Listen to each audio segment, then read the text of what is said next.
আজকে সভায় উপস্থিত ভক্তগণ, যারা যেখানে বসে আছেন দাঁড়িয়ে আছেন, প্রত্যেক ভক্তদের একভাবে ভক্তির মর্যাদা দিয়ে সবার চরণধুলি বক্তা হয়ে মানসে মাথায় নিলাম।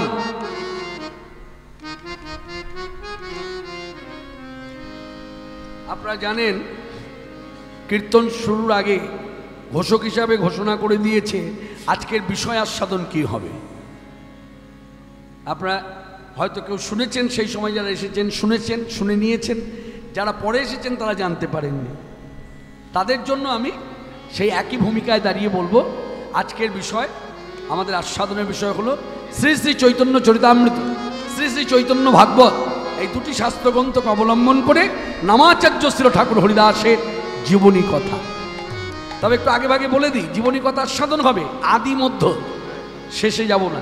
কেন বলুন তো? আগামীকাল কীর্তন আছে। আজকে যদি সমাধি দিয়ে দিই তাহলে আগামীকাল কীর্তন হবে কি করে? এই জায়গাগুলো মনে রাখবেন, যার জন্য যেখানেই 24 প্রহর কীর্তন হোক, অষ্টপ্রহর হোক, 16 প্রহর হোক, অহরাত্রি হোক, মনে রাখবেন প্রথম দিন প্রভাসযজ্ঞ, মাথুর, সন্ন্যাস লীলা, এইসব বর্জন। এই জায়গাগুলো মনে রাখতে হবে। হরিদাস নির্জান কথা, নির্জান বলা যাবে না। কতটুকু বলা যাবে? আদি বলা যাবে, মধ্য বলা যাবে, মানে মধ্যতে এনে রেখে দিতে হবে। মানে নিতাই গৌরীর সঙ্গে ঠাকুর হরিদাস মিলিত হলো এই পর্যন্ত রাখা যাবে। মিলিত হবার পর পাঠিয়ে দিল, এটা আর বলা যাবে না। তাহলে দুটি গ্রন্থকে অবলম্বন করে নামাচার্য শ্রী ঠাকুর হরিদাসের কথা বলতে গেলে প্রথমেই বলতে হবে জয় জয় হরিদাস, জয় হরিদাস, জয় জয় হরিদাস, জয় হরিদাস, জয় জয় হরিদাস, জয় হরিদাস, জয় জয় হরিদাস, জয় হরিদাস। নামের মহিমা যিনি করিলেন প্রকাশ, নামের মহিমা যিনি করিলেন প্রকাশ, নামের মহিমা যিনি করিলেন প্রকাশ, নামের মহিমা যিনি করিলেন প্রকাশ। অর্থাৎ ঠাকুর হরিদাস এলেন। এই যে আসার দরুন এক শ্রেণীর মানুষ তার জন্ম কোথায় এই দিকটা নিয়ে পড়ে থাকে। এখনো আছে অনেক মানুষ। আচ্ছা, ঠাকুর হরিদাস কোন কুলে জন্মেছে, হিন্দু না মুসলমান? এটা খুব জানার আগ্রহ। আমার গুরুদেব আমাকে এইভাবে বোঝাতেন, কৃষ্ণ শোন, ঠাকুর হরিদাস কোন কুলে জন্মেছে এই দিকটা না তাকিয়ে ঠাকুর হরিদাস এলেন, এসে আমাদের জন্য হিতার্থে কল্যাণার্থে কি দিলেন এটা নিয়ে ভাবা দরকার। তিনি এসেছিলেন বলেই আমরা শিক্ষা পেয়েছি যে জাতি কুল নির্বিশেষে আসল হচ্ছে হরিনাম, আর হরিনামের মুখ্য ফল দুর্লভ কৃষ্ণ ভক্তি লাভ। তবু অনেক মানুষই জানতে চায় ঠাকুর হরিদাসের জন্ম কোথায়। আজকে সবার মধ্যে দাঁড়িয়ে আমি আপনাদের কাছে তুলে ধরি, ঠাকুর হরিদাসের জন্ম হয়েছে মুসলমানের ঘরে। এবার যারা শুনে আছেন যে না কৃষ্ণদা আপনার তো ভুল হয়ে গেল, কোথায় কোথায় ভুল হল, কোন জায়গায় ভুল করেছি, বলে এই যে জন্ম কথাটা বললেন না, যে মুসলমানের ঘরে সরাসরি বলে দিলেন, কিন্তু না, আমরা তো শুনেছি এর আগে যে ঠাকুর হরিদাসের জন্ম হয়েছে হিন্দুর ঘরে আর পালিত হয়েছে মুসলমানের ঘরে, তাই মুসলমান। ও ও আমি সরাসরি মুসলমান বলেছি বলে ভুল হয়েছে, বেশ ঠিক আছে, তাহলে ভুল ধরেই যাওয়া যাক। আমি কিছু কথা বলবো, কথাগুলো মন দিয়ে শুনুন। হ্যাঁ, আমি বলবো না প্রমাণ নেই, কারণ ভক্তিপথে পরীক্ষা, প্রমাণ, চ্যালেঞ্জ, এই ভাষাগুলো তুচ্ছ তুচ্ছ। ওই যে আগে ভাগে বলেছি না, অন্ধের মতো বিশ্বাস যদি থাকে আপনার, তবে আসুন। যদি আমার থাকে তবে আমাকে ঢুকতে হবে এই পথে, আর আমার যদি অন্ধের মতো বিশ্বাস না থাকে এই পথে ঢোকা না ভালো, না ঢোকাই ভালো। দেখছেন না এখন অন্ধের মতো বিশ্বাস নাই বলে ভক্তির মঞ্চে দাঁড়িয়ে যুক্তিবাদীদের মতো কথা বলে, ভক্তি নষ্ট করার চেষ্টা করে, ভক্তের নিন্দা করে, শাস্ত্রের নিন্দা করে, ভগবানের নিন্দা করে। তা এই প্রসঙ্গে একটা কথা আপনাদেরকে জানিয়ে দিই, খুব গর্বের সহিত বলি, যারা যারা ইউটিউব চ্যানেল দেখছেন, ফেসবুক দেখছেন, দেখবেন এই নিন্দুকেরা ভগবান নিন্দা করছে, শাস্ত্রের নিন্দা করছে, ভক্তের নিন্দা করছে, হ্যাঁ ইত্যাদি, শাস্ত্রের ভুল ধরছে। তা মনে রাখবেন, যেদিন থেকে এরা নিন্দা চর্চা শুরু করেছে সেই দিন থেকে যদি শুরু করা যায় আজকের দিন পর্যন্ত প্রসাদ ভোজি কিন্তু বেড়েছে, কমেনি। তাহলে কি বুঝলেন? এই কথাটা নিন্দুকদের কানে যাওয়া উচিত। ভগবানের নিন্দা করে কোনো লাভ হবে না, শাস্ত্রের নিন্দা করে কোনো লাভ হবে না, ভক্তের নিন্দা চর্চা করে কোনো লাভ হবে না। মনে রাখবেন, একটাই দৃষ্টান্ত, শেষ দৃষ্টান্ত। পাশে নদী, গায়ের লোক বসতি করে আছে, নদীর জলে বেগ কত গায়ের লোক কিচ্ছু জানে না। যেদিন বাঁধ দিল সেদিন বেগ ধরা পড়ল। ঠিক তদ্রূপ আপনারা যেদিন থেকে নিন্দা চর্চা শুরু করেছেন সেই দিন থেকে প্রসাদভোজী সংখ্যাটা বেড়ে গেছে। এখানেই আমাদের জয়। আমরা আপনাদের নিন্দা করব না, আপনাদের সম্মানও করব না, অসম্মানও করব না, শুধু বলবো প্রসাদভোজীর সংখ্যা বেড়েছে। এবার নিন্দার পথে থাকবেন নাকি ক্ষমা ভিক্ষা করে আমার চৈতন্য পাদপদ্মে আশ্রয় নেবেন? কেননা জানবেন মানবেন চৈতন্য চরিতামৃত আমাদেরকে শিক্ষা দিয়েছে কলির জীবে আশ্রয়স্থল হচ্ছে চৈতন্য পাদপদ্ম। যার জন্য দেখবেন চৈতন্য চরিতামৃতের শ্লোকটা লেখা আছে, সংসার দুঃখ জলধৌ পতিতস্য কাম ক্রোধাধীন ক্রম করৈ কবলিকিতস্য দুর্বাসনা নিগরিতস্য নিরাশ্রয়স্য চৈতন্য চন্দ্র মম দেহি পদাবলম।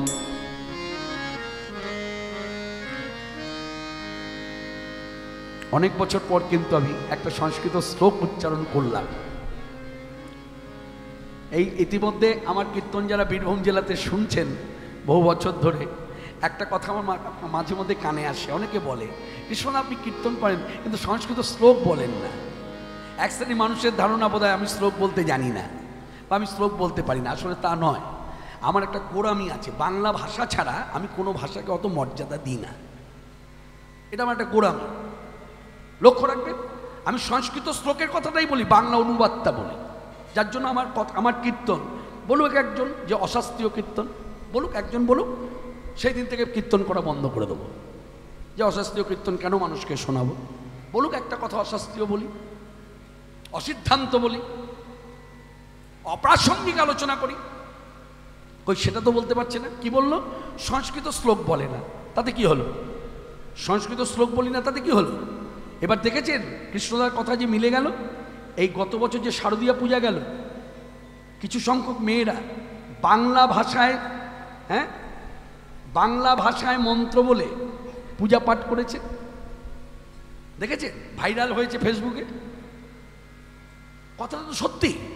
আজও বহু মানুষ আছে তুলসী পাতা ছিঁড়তে পারে না, ছিঁড়তে গেলে পরের বাড়িতে দুয়ারে গিয়ে দাঁড়ায়, দাঁড়িয়ে বলে তুমি তোমার ঘরে তুলসী পাতা আছে ছেঁড়া, তুলে আনা, তাহলে আমায় দাও। ছিঁড়তে পারছে না কেন? ভেতরে একটা ভয় কাজ করে। তুলসী পাতা ছিঁড়তে গেলে যে ছেড়ে, আমি চলতি ভাষায় বলছি, ছেঁড়া তো বলে না, কে বলে চয়ন। তো এই ছেড়ে যে দেখবেন সে বিড়বিড় বিড়বিড় করে কি যেন তুলসী গাছের কাছে দাঁড়িয়ে বলবার পরে তুলসী পাতার মধ্যে হাত দেয়, দিয়ে তারপরে একটুখানি ডালটা ভেঙে ঘরে নিয়ে যায়। তা ওটা বলতে জানে না, তার জন্য ভয় পায়। কিছুই না। কি বলে জানেন? সংস্কৃত শ্লোকে বলে তো, তাই আপনি বলতে পারছেন না। বাংলাটা শিখে দিন। কি বলে? আসবেন, এসে এরকম দাঁড়াবেন, দাঁড়িয়ে বলবেন, হে কৃষ্ণ প্রেয়সী, তোমার স্বামীর সেবার জন্য আমি তোমাকে চয়ন করছি, মানে ছিঁড়ছি। জানি ছিঁড়লে তোমার ব্যথা লাগবে, তুমি আমার দোষ ধরো না, তুমি আমার অপরাধ নিও না। এই বলে ছিঁড়ে ঘরে নিয়ে যান। এই কথাটা নিয়ে গিয়ে আপনাদের গ্রামে আমি কীর্তন করে চলে যাব।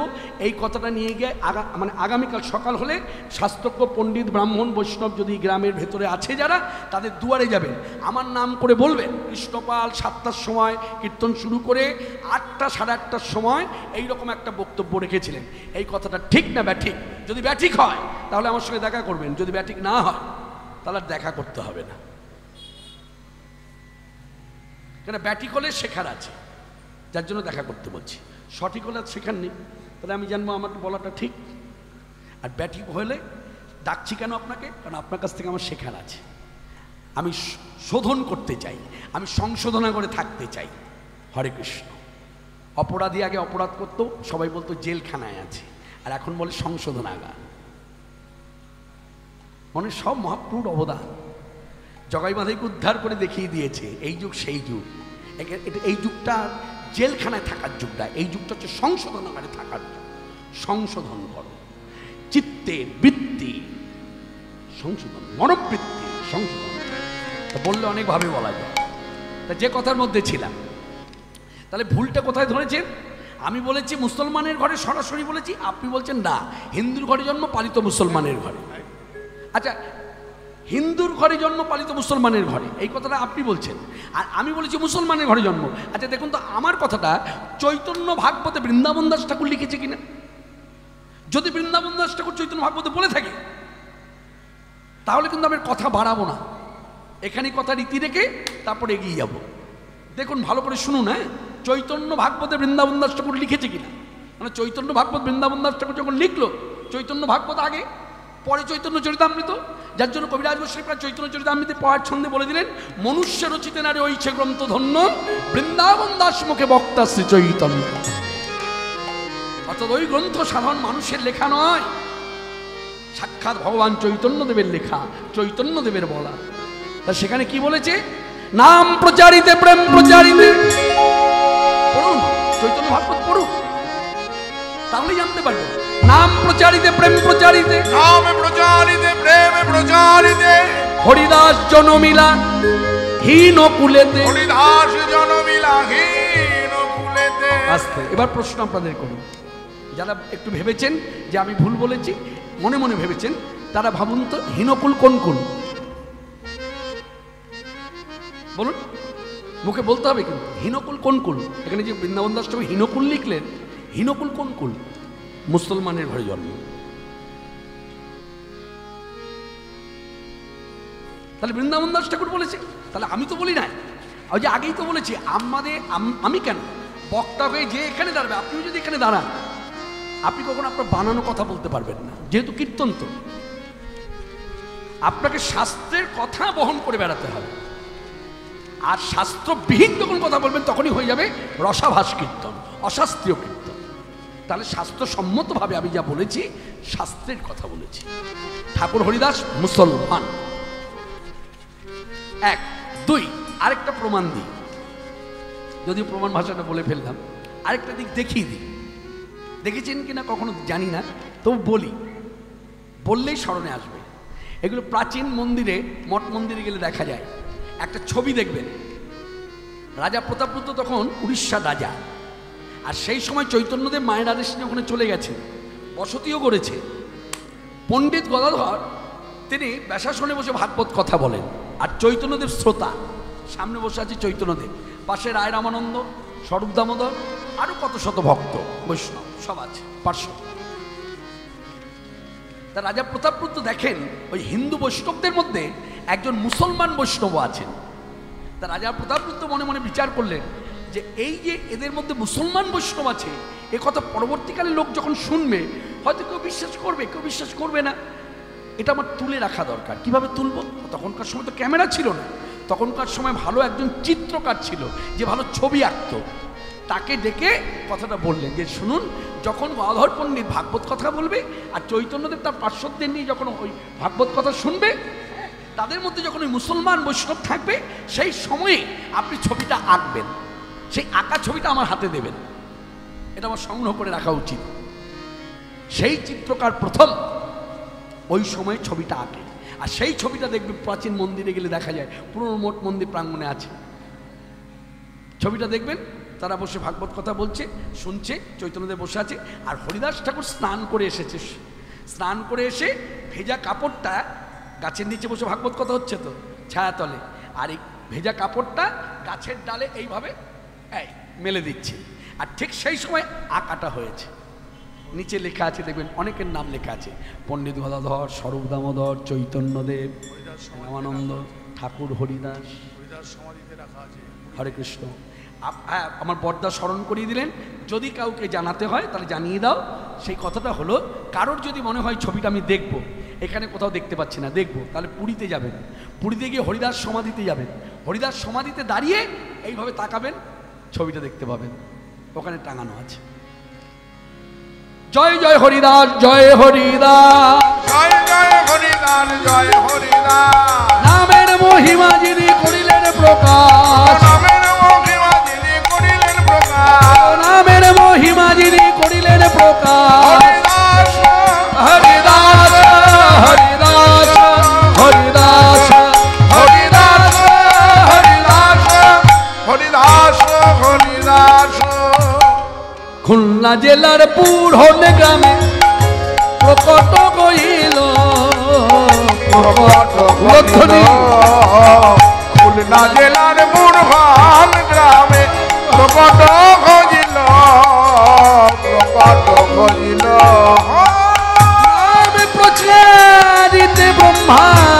প্রকট হইল, জনম হইল নামে প্রজ্ঞানিতে ব্রহ্মা প্রকট হইল, ঠাকুর জনম হইল। কোথায় এলো? খুলনা জেলা।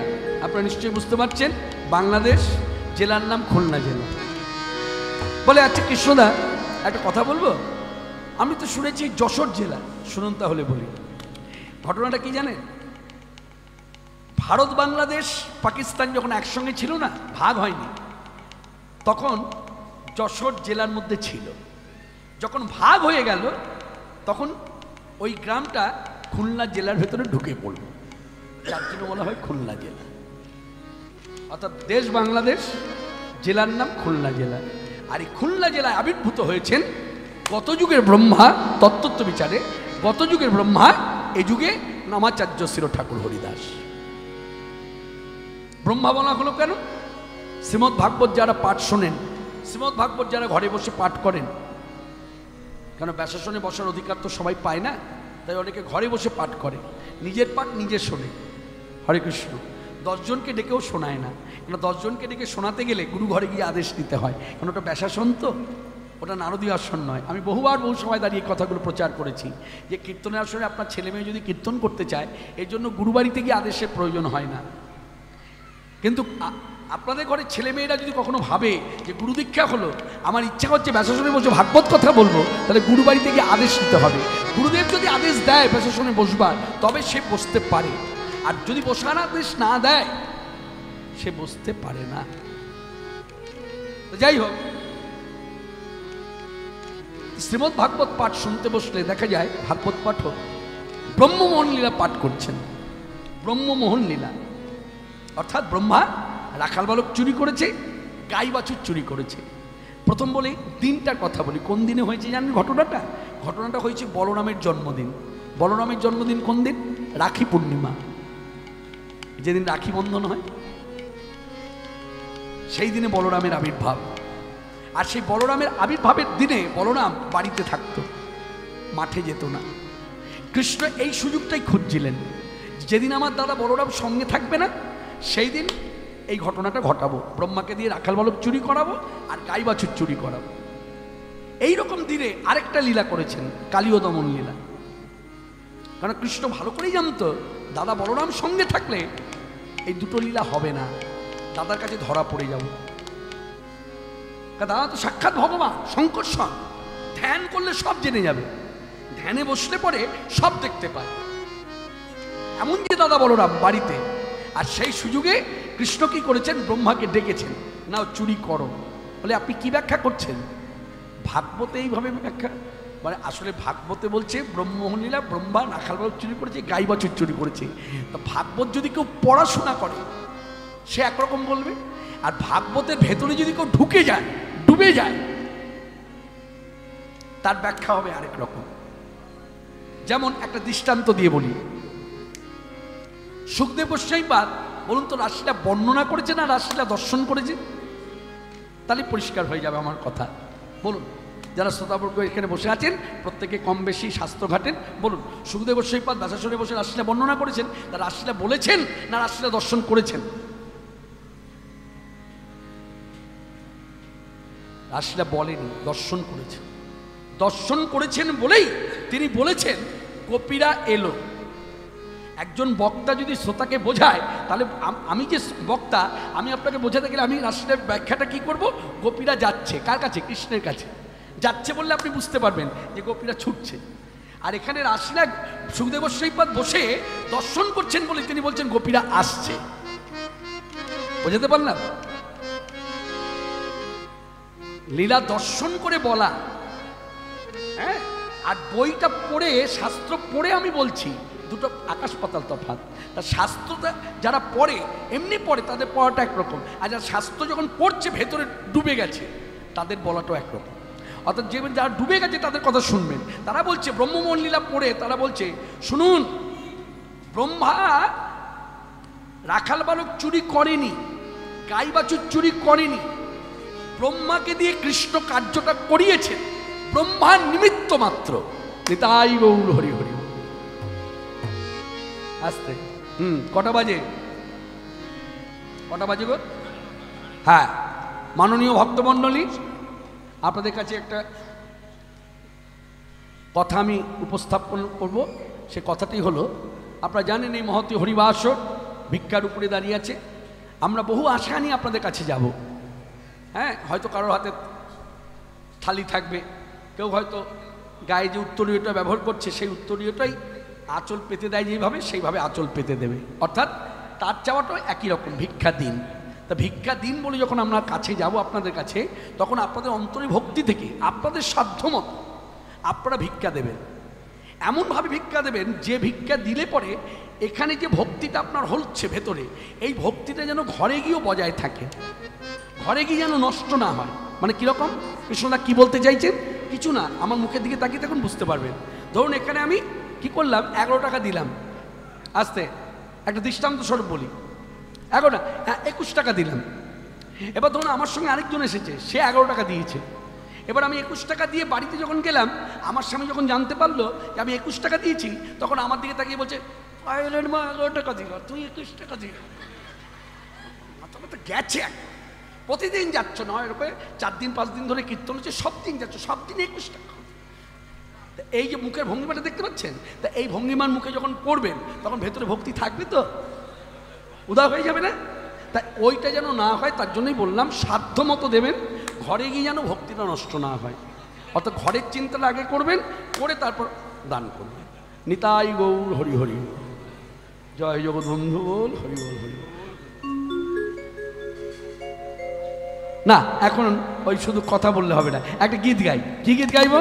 কৃষ্ণ কেশব কৃষ্ণ কেশব সুধা মাখা হরি নাম, কৃষ্ণ নাম মধু মাখা হরি নাম। উলধ্বনি কৃষ্ণ কেশব কৃষ্ণ কেশব সুধা মাখা হরি নাম, কৃষ্ণ নাম মধু মাখা হরি নাম। জপরে জপরে জপরে রসনা, জপরে জপরে জপরে রসনা, জপরে জপরে জপরে রসনা, জপরে জপরে জপরে রসনা। মধু মাখা হরি নাম, কৃষ্ণ নাম সুধা মাখা হরি নাম। কৃষ্ণ কেশব কৃষ্ণ কেশব সুধা মাখা হরি নাম, কৃষ্ণ নাম মধু মাখা হরি নাম। এই নাম জপ হলো আপনারে, দূরে যাবে জ্বালা প্রেম পাড়াবারে। এই নাম জপ হলো আপনারে, দূরে যাবে জ্বালা প্রেম পাড়াবারে। এই নাম জপ হলো আপনারে, দূরে যাবে জ্বালা প্রেম পাড়াবারে। জপরে জপরে জপরে রসনা, জপরে জপরে জপরে রসনা। মধু মাখা কৃষ্ণ নাম হরি নাম, সুধা মাখা হরি নাম। কৃষ্ণ কেশব কৃষ্ণ কেশব সুধা মাখা হরি নাম, কৃষ্ণ নাম মধু মাখা হরি নাম। ব্রহ্মমোহন লীলা। ব্রহ্মার আকার বালক চুরি করেনি, গাই বাছুর চুরি করেনি, কৃষ্ণ করিয়েছেন। যারা ভক্তিরসে ডুবে গেছে তারা এইভাবে বলছেন।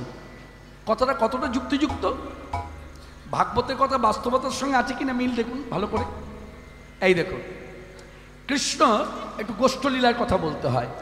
কোন গোষ্ঠ? ফেরা গোষ্ঠ যাকে বলে, যাকে বলে উত্তর গোষ্ঠ। তা কৃষ্ণ যখন আকাল বালক গাই বাছুর নিয়ে প্রতিদিনই ফেরা গোষ্ঠ, হ্যাঁ, মায়ের কাছে ফিরে আসতো, সকল মায়েরা মা যশোদার সঙ্গে পাশাপাশি সব দাঁড়িয়ে থাকতো।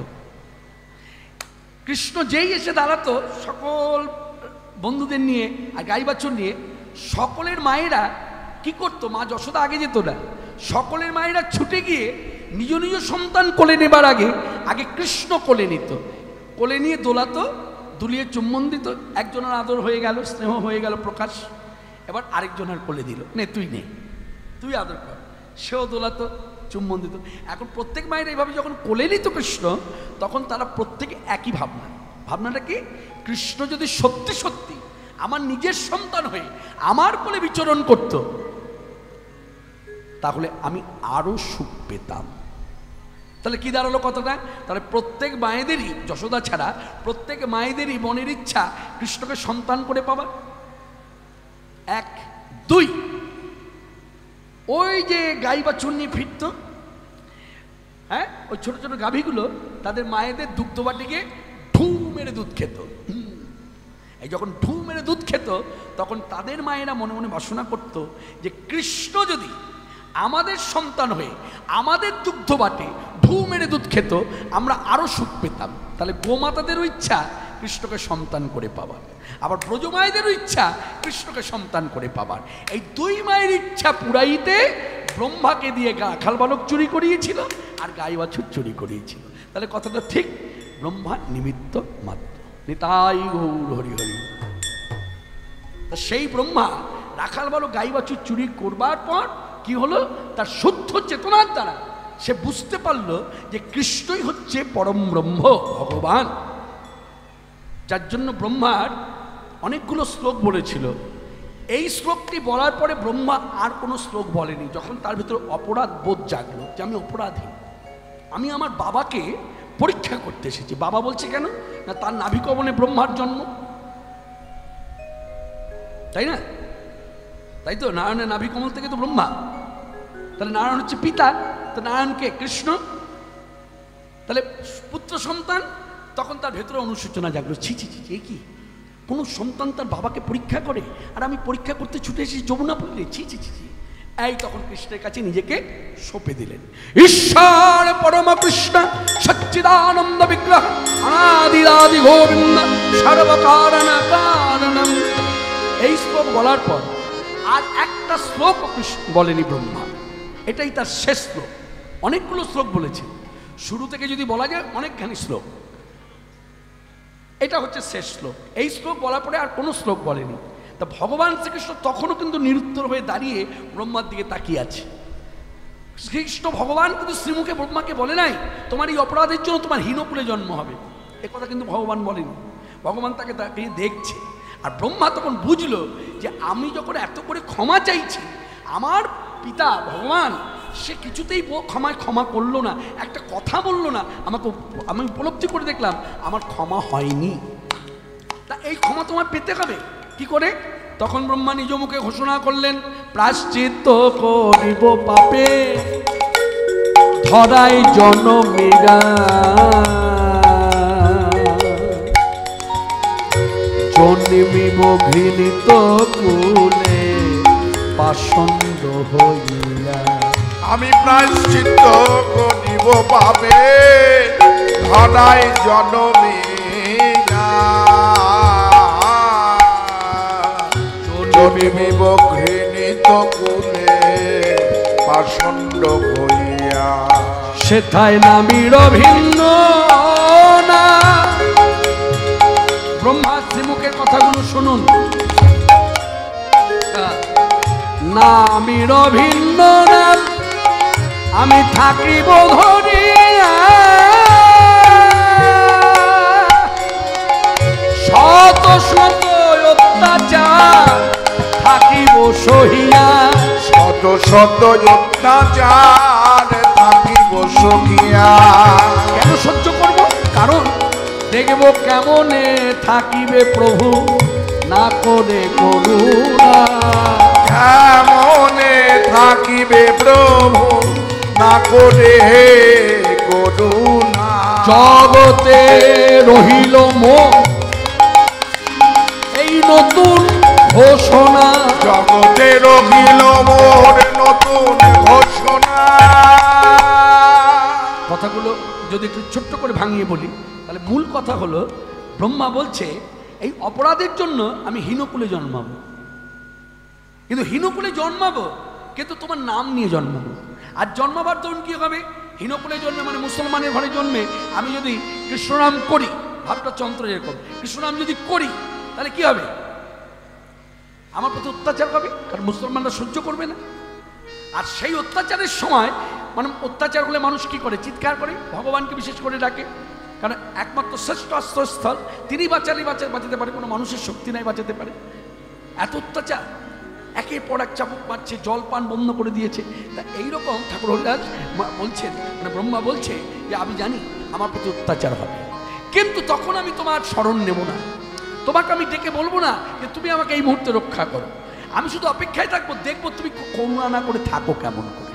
এই ঘোষণা রেখে কথা দিয়ে কথা রাখতে খুলনা জেলার পুরনে গায়ে প্রকট হইল ব্রহ্মা, প্রকট হইল খুলনা জেলার মুড়ন গ্রামে প্রকট হইল, প্রকট হইল নাম প্রচারিতে ব্রহ্মা জনম যে নিল, জনম লভিল। নামে প্রচারিতে ব্রহ্মা জনম লভিল, প্রকট হইল। তাহলে গত যুগের ব্রহ্মা তত্ত্ব ঠাকুর হরিদাস। এবার ঠাকুর হরিদাস এলেন, এসেই তো বৃদ্ধ হয়ে যায়নি।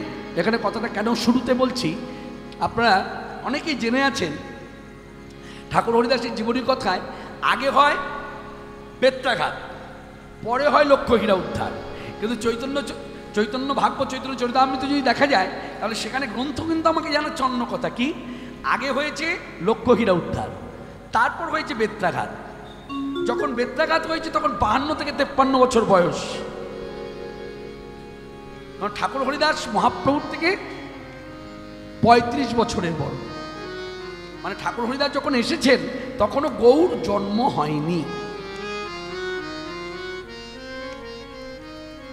সেই ঠাকুর হরিদাস যৌবনে পরিপূর্ণ দেহ, যুবক এবং অকৃতদা, অদর সুন্দর, অনেকভাবে তাকে আখ্যা দেওয়া যায়।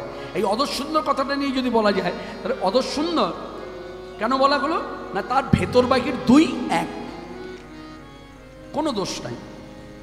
বাইরে তো দোষ নাই, ভেতরেও কোনো দোষ নাই, নির্মল হৃদয়। আর নির্মল হৃদয়ে ওই বসে বসে কুটিরে 3 লক্ষ নামে ব্রতী, 3 লক্ষ নাম জপ করবো, মনের ইচ্ছা 3 লক্ষ নাম প্রতিদিন জপ করব।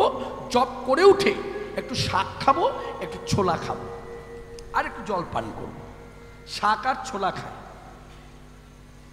হরে কৃষ্ণ। আহার কম, নিদ্রা নাই, সারাদিন নামের মধ্যে পড়ে থাকে। পর্ণ কুটির, আবার যে কুটিরের মধ্যে সূর্যের আলো ঢোকে, চাঁদের আলো ঢোকে, আবার বৃষ্টি হলে জল পড়ে, তবু ঠাকুর হরিদাস অনর। আবার যৌবনে পরিপূর্ণ দেহ। যখন যুবক তখন গ্রামে রটনা হয়ে গেল এই সাধু সাধু না, ভণ্ড। এবার যুবক সাধু ভণ্ড এই কথা যখন প্রচার হয়ে গেল তখন তারা কি করলো, রাজা রামচন্দ্র খানের কাছে এসে নালিশ করলেন।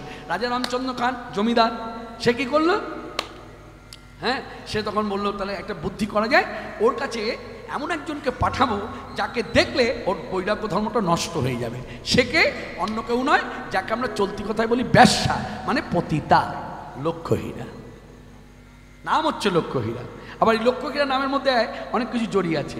লক্ষ্যহীরা নাম কেন অনেকে প্রশ্ন করে, লক্ষ্যহীরা নাম কেন? দেখবেন আমার মতো সাধারণ বক্তা আমি উত্তর দেব, লক্ষ্যহীরা নাম কেন জানেন? লক্ষ্যটি হীরা একত্রিত করলে যে জ্যোতি, সেই জ্যোতি ছিল তার অঙ্গে, তাই তাকে লক্ষ্যহীরা বলা হতো।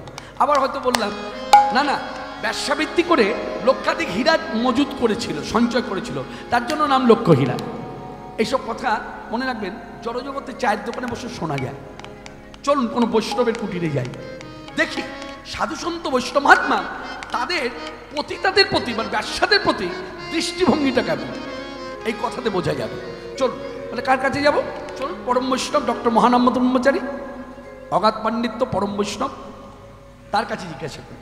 তা জিজ্ঞাসা করেছিলাম, আচ্ছা আপনার কি মনে হয় লক্ষ্যহীরা নাম কেন? তখন হাসতে হাসতে বলছে, কৃষ্ণ লক্ষ্যহীরা নাম কেন জানিস? লক্ষ্যটি হীরার মধ্যে একটাই হীরা, যার লক্ষ্য ছিল কৃষ্ণ পাদপদ্ম ছাড়ার কিছুই নয়, তাই নাম লক্ষ্যহীরা। তাই গৌর হরি হরি গো।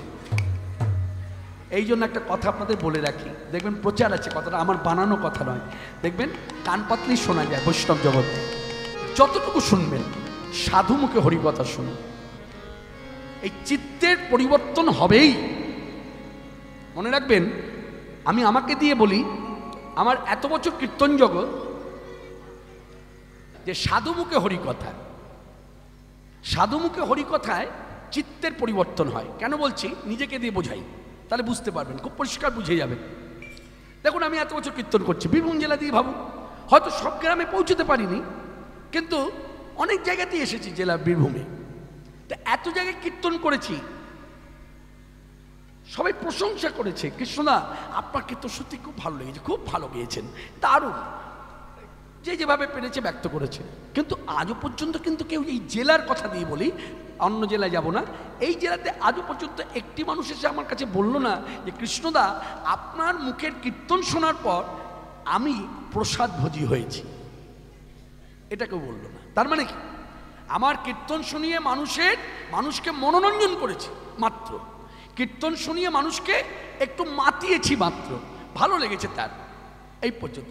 কিন্তু তার ভেতরে জাগাতে পারিনি যে আমি দাস, প্রভু কৃষ্ণ, আমার উচিত প্রভুকে দিয়ে তারপর তার উচ্ছিষ্ট পাওয়া, এটা আমি পারিনি।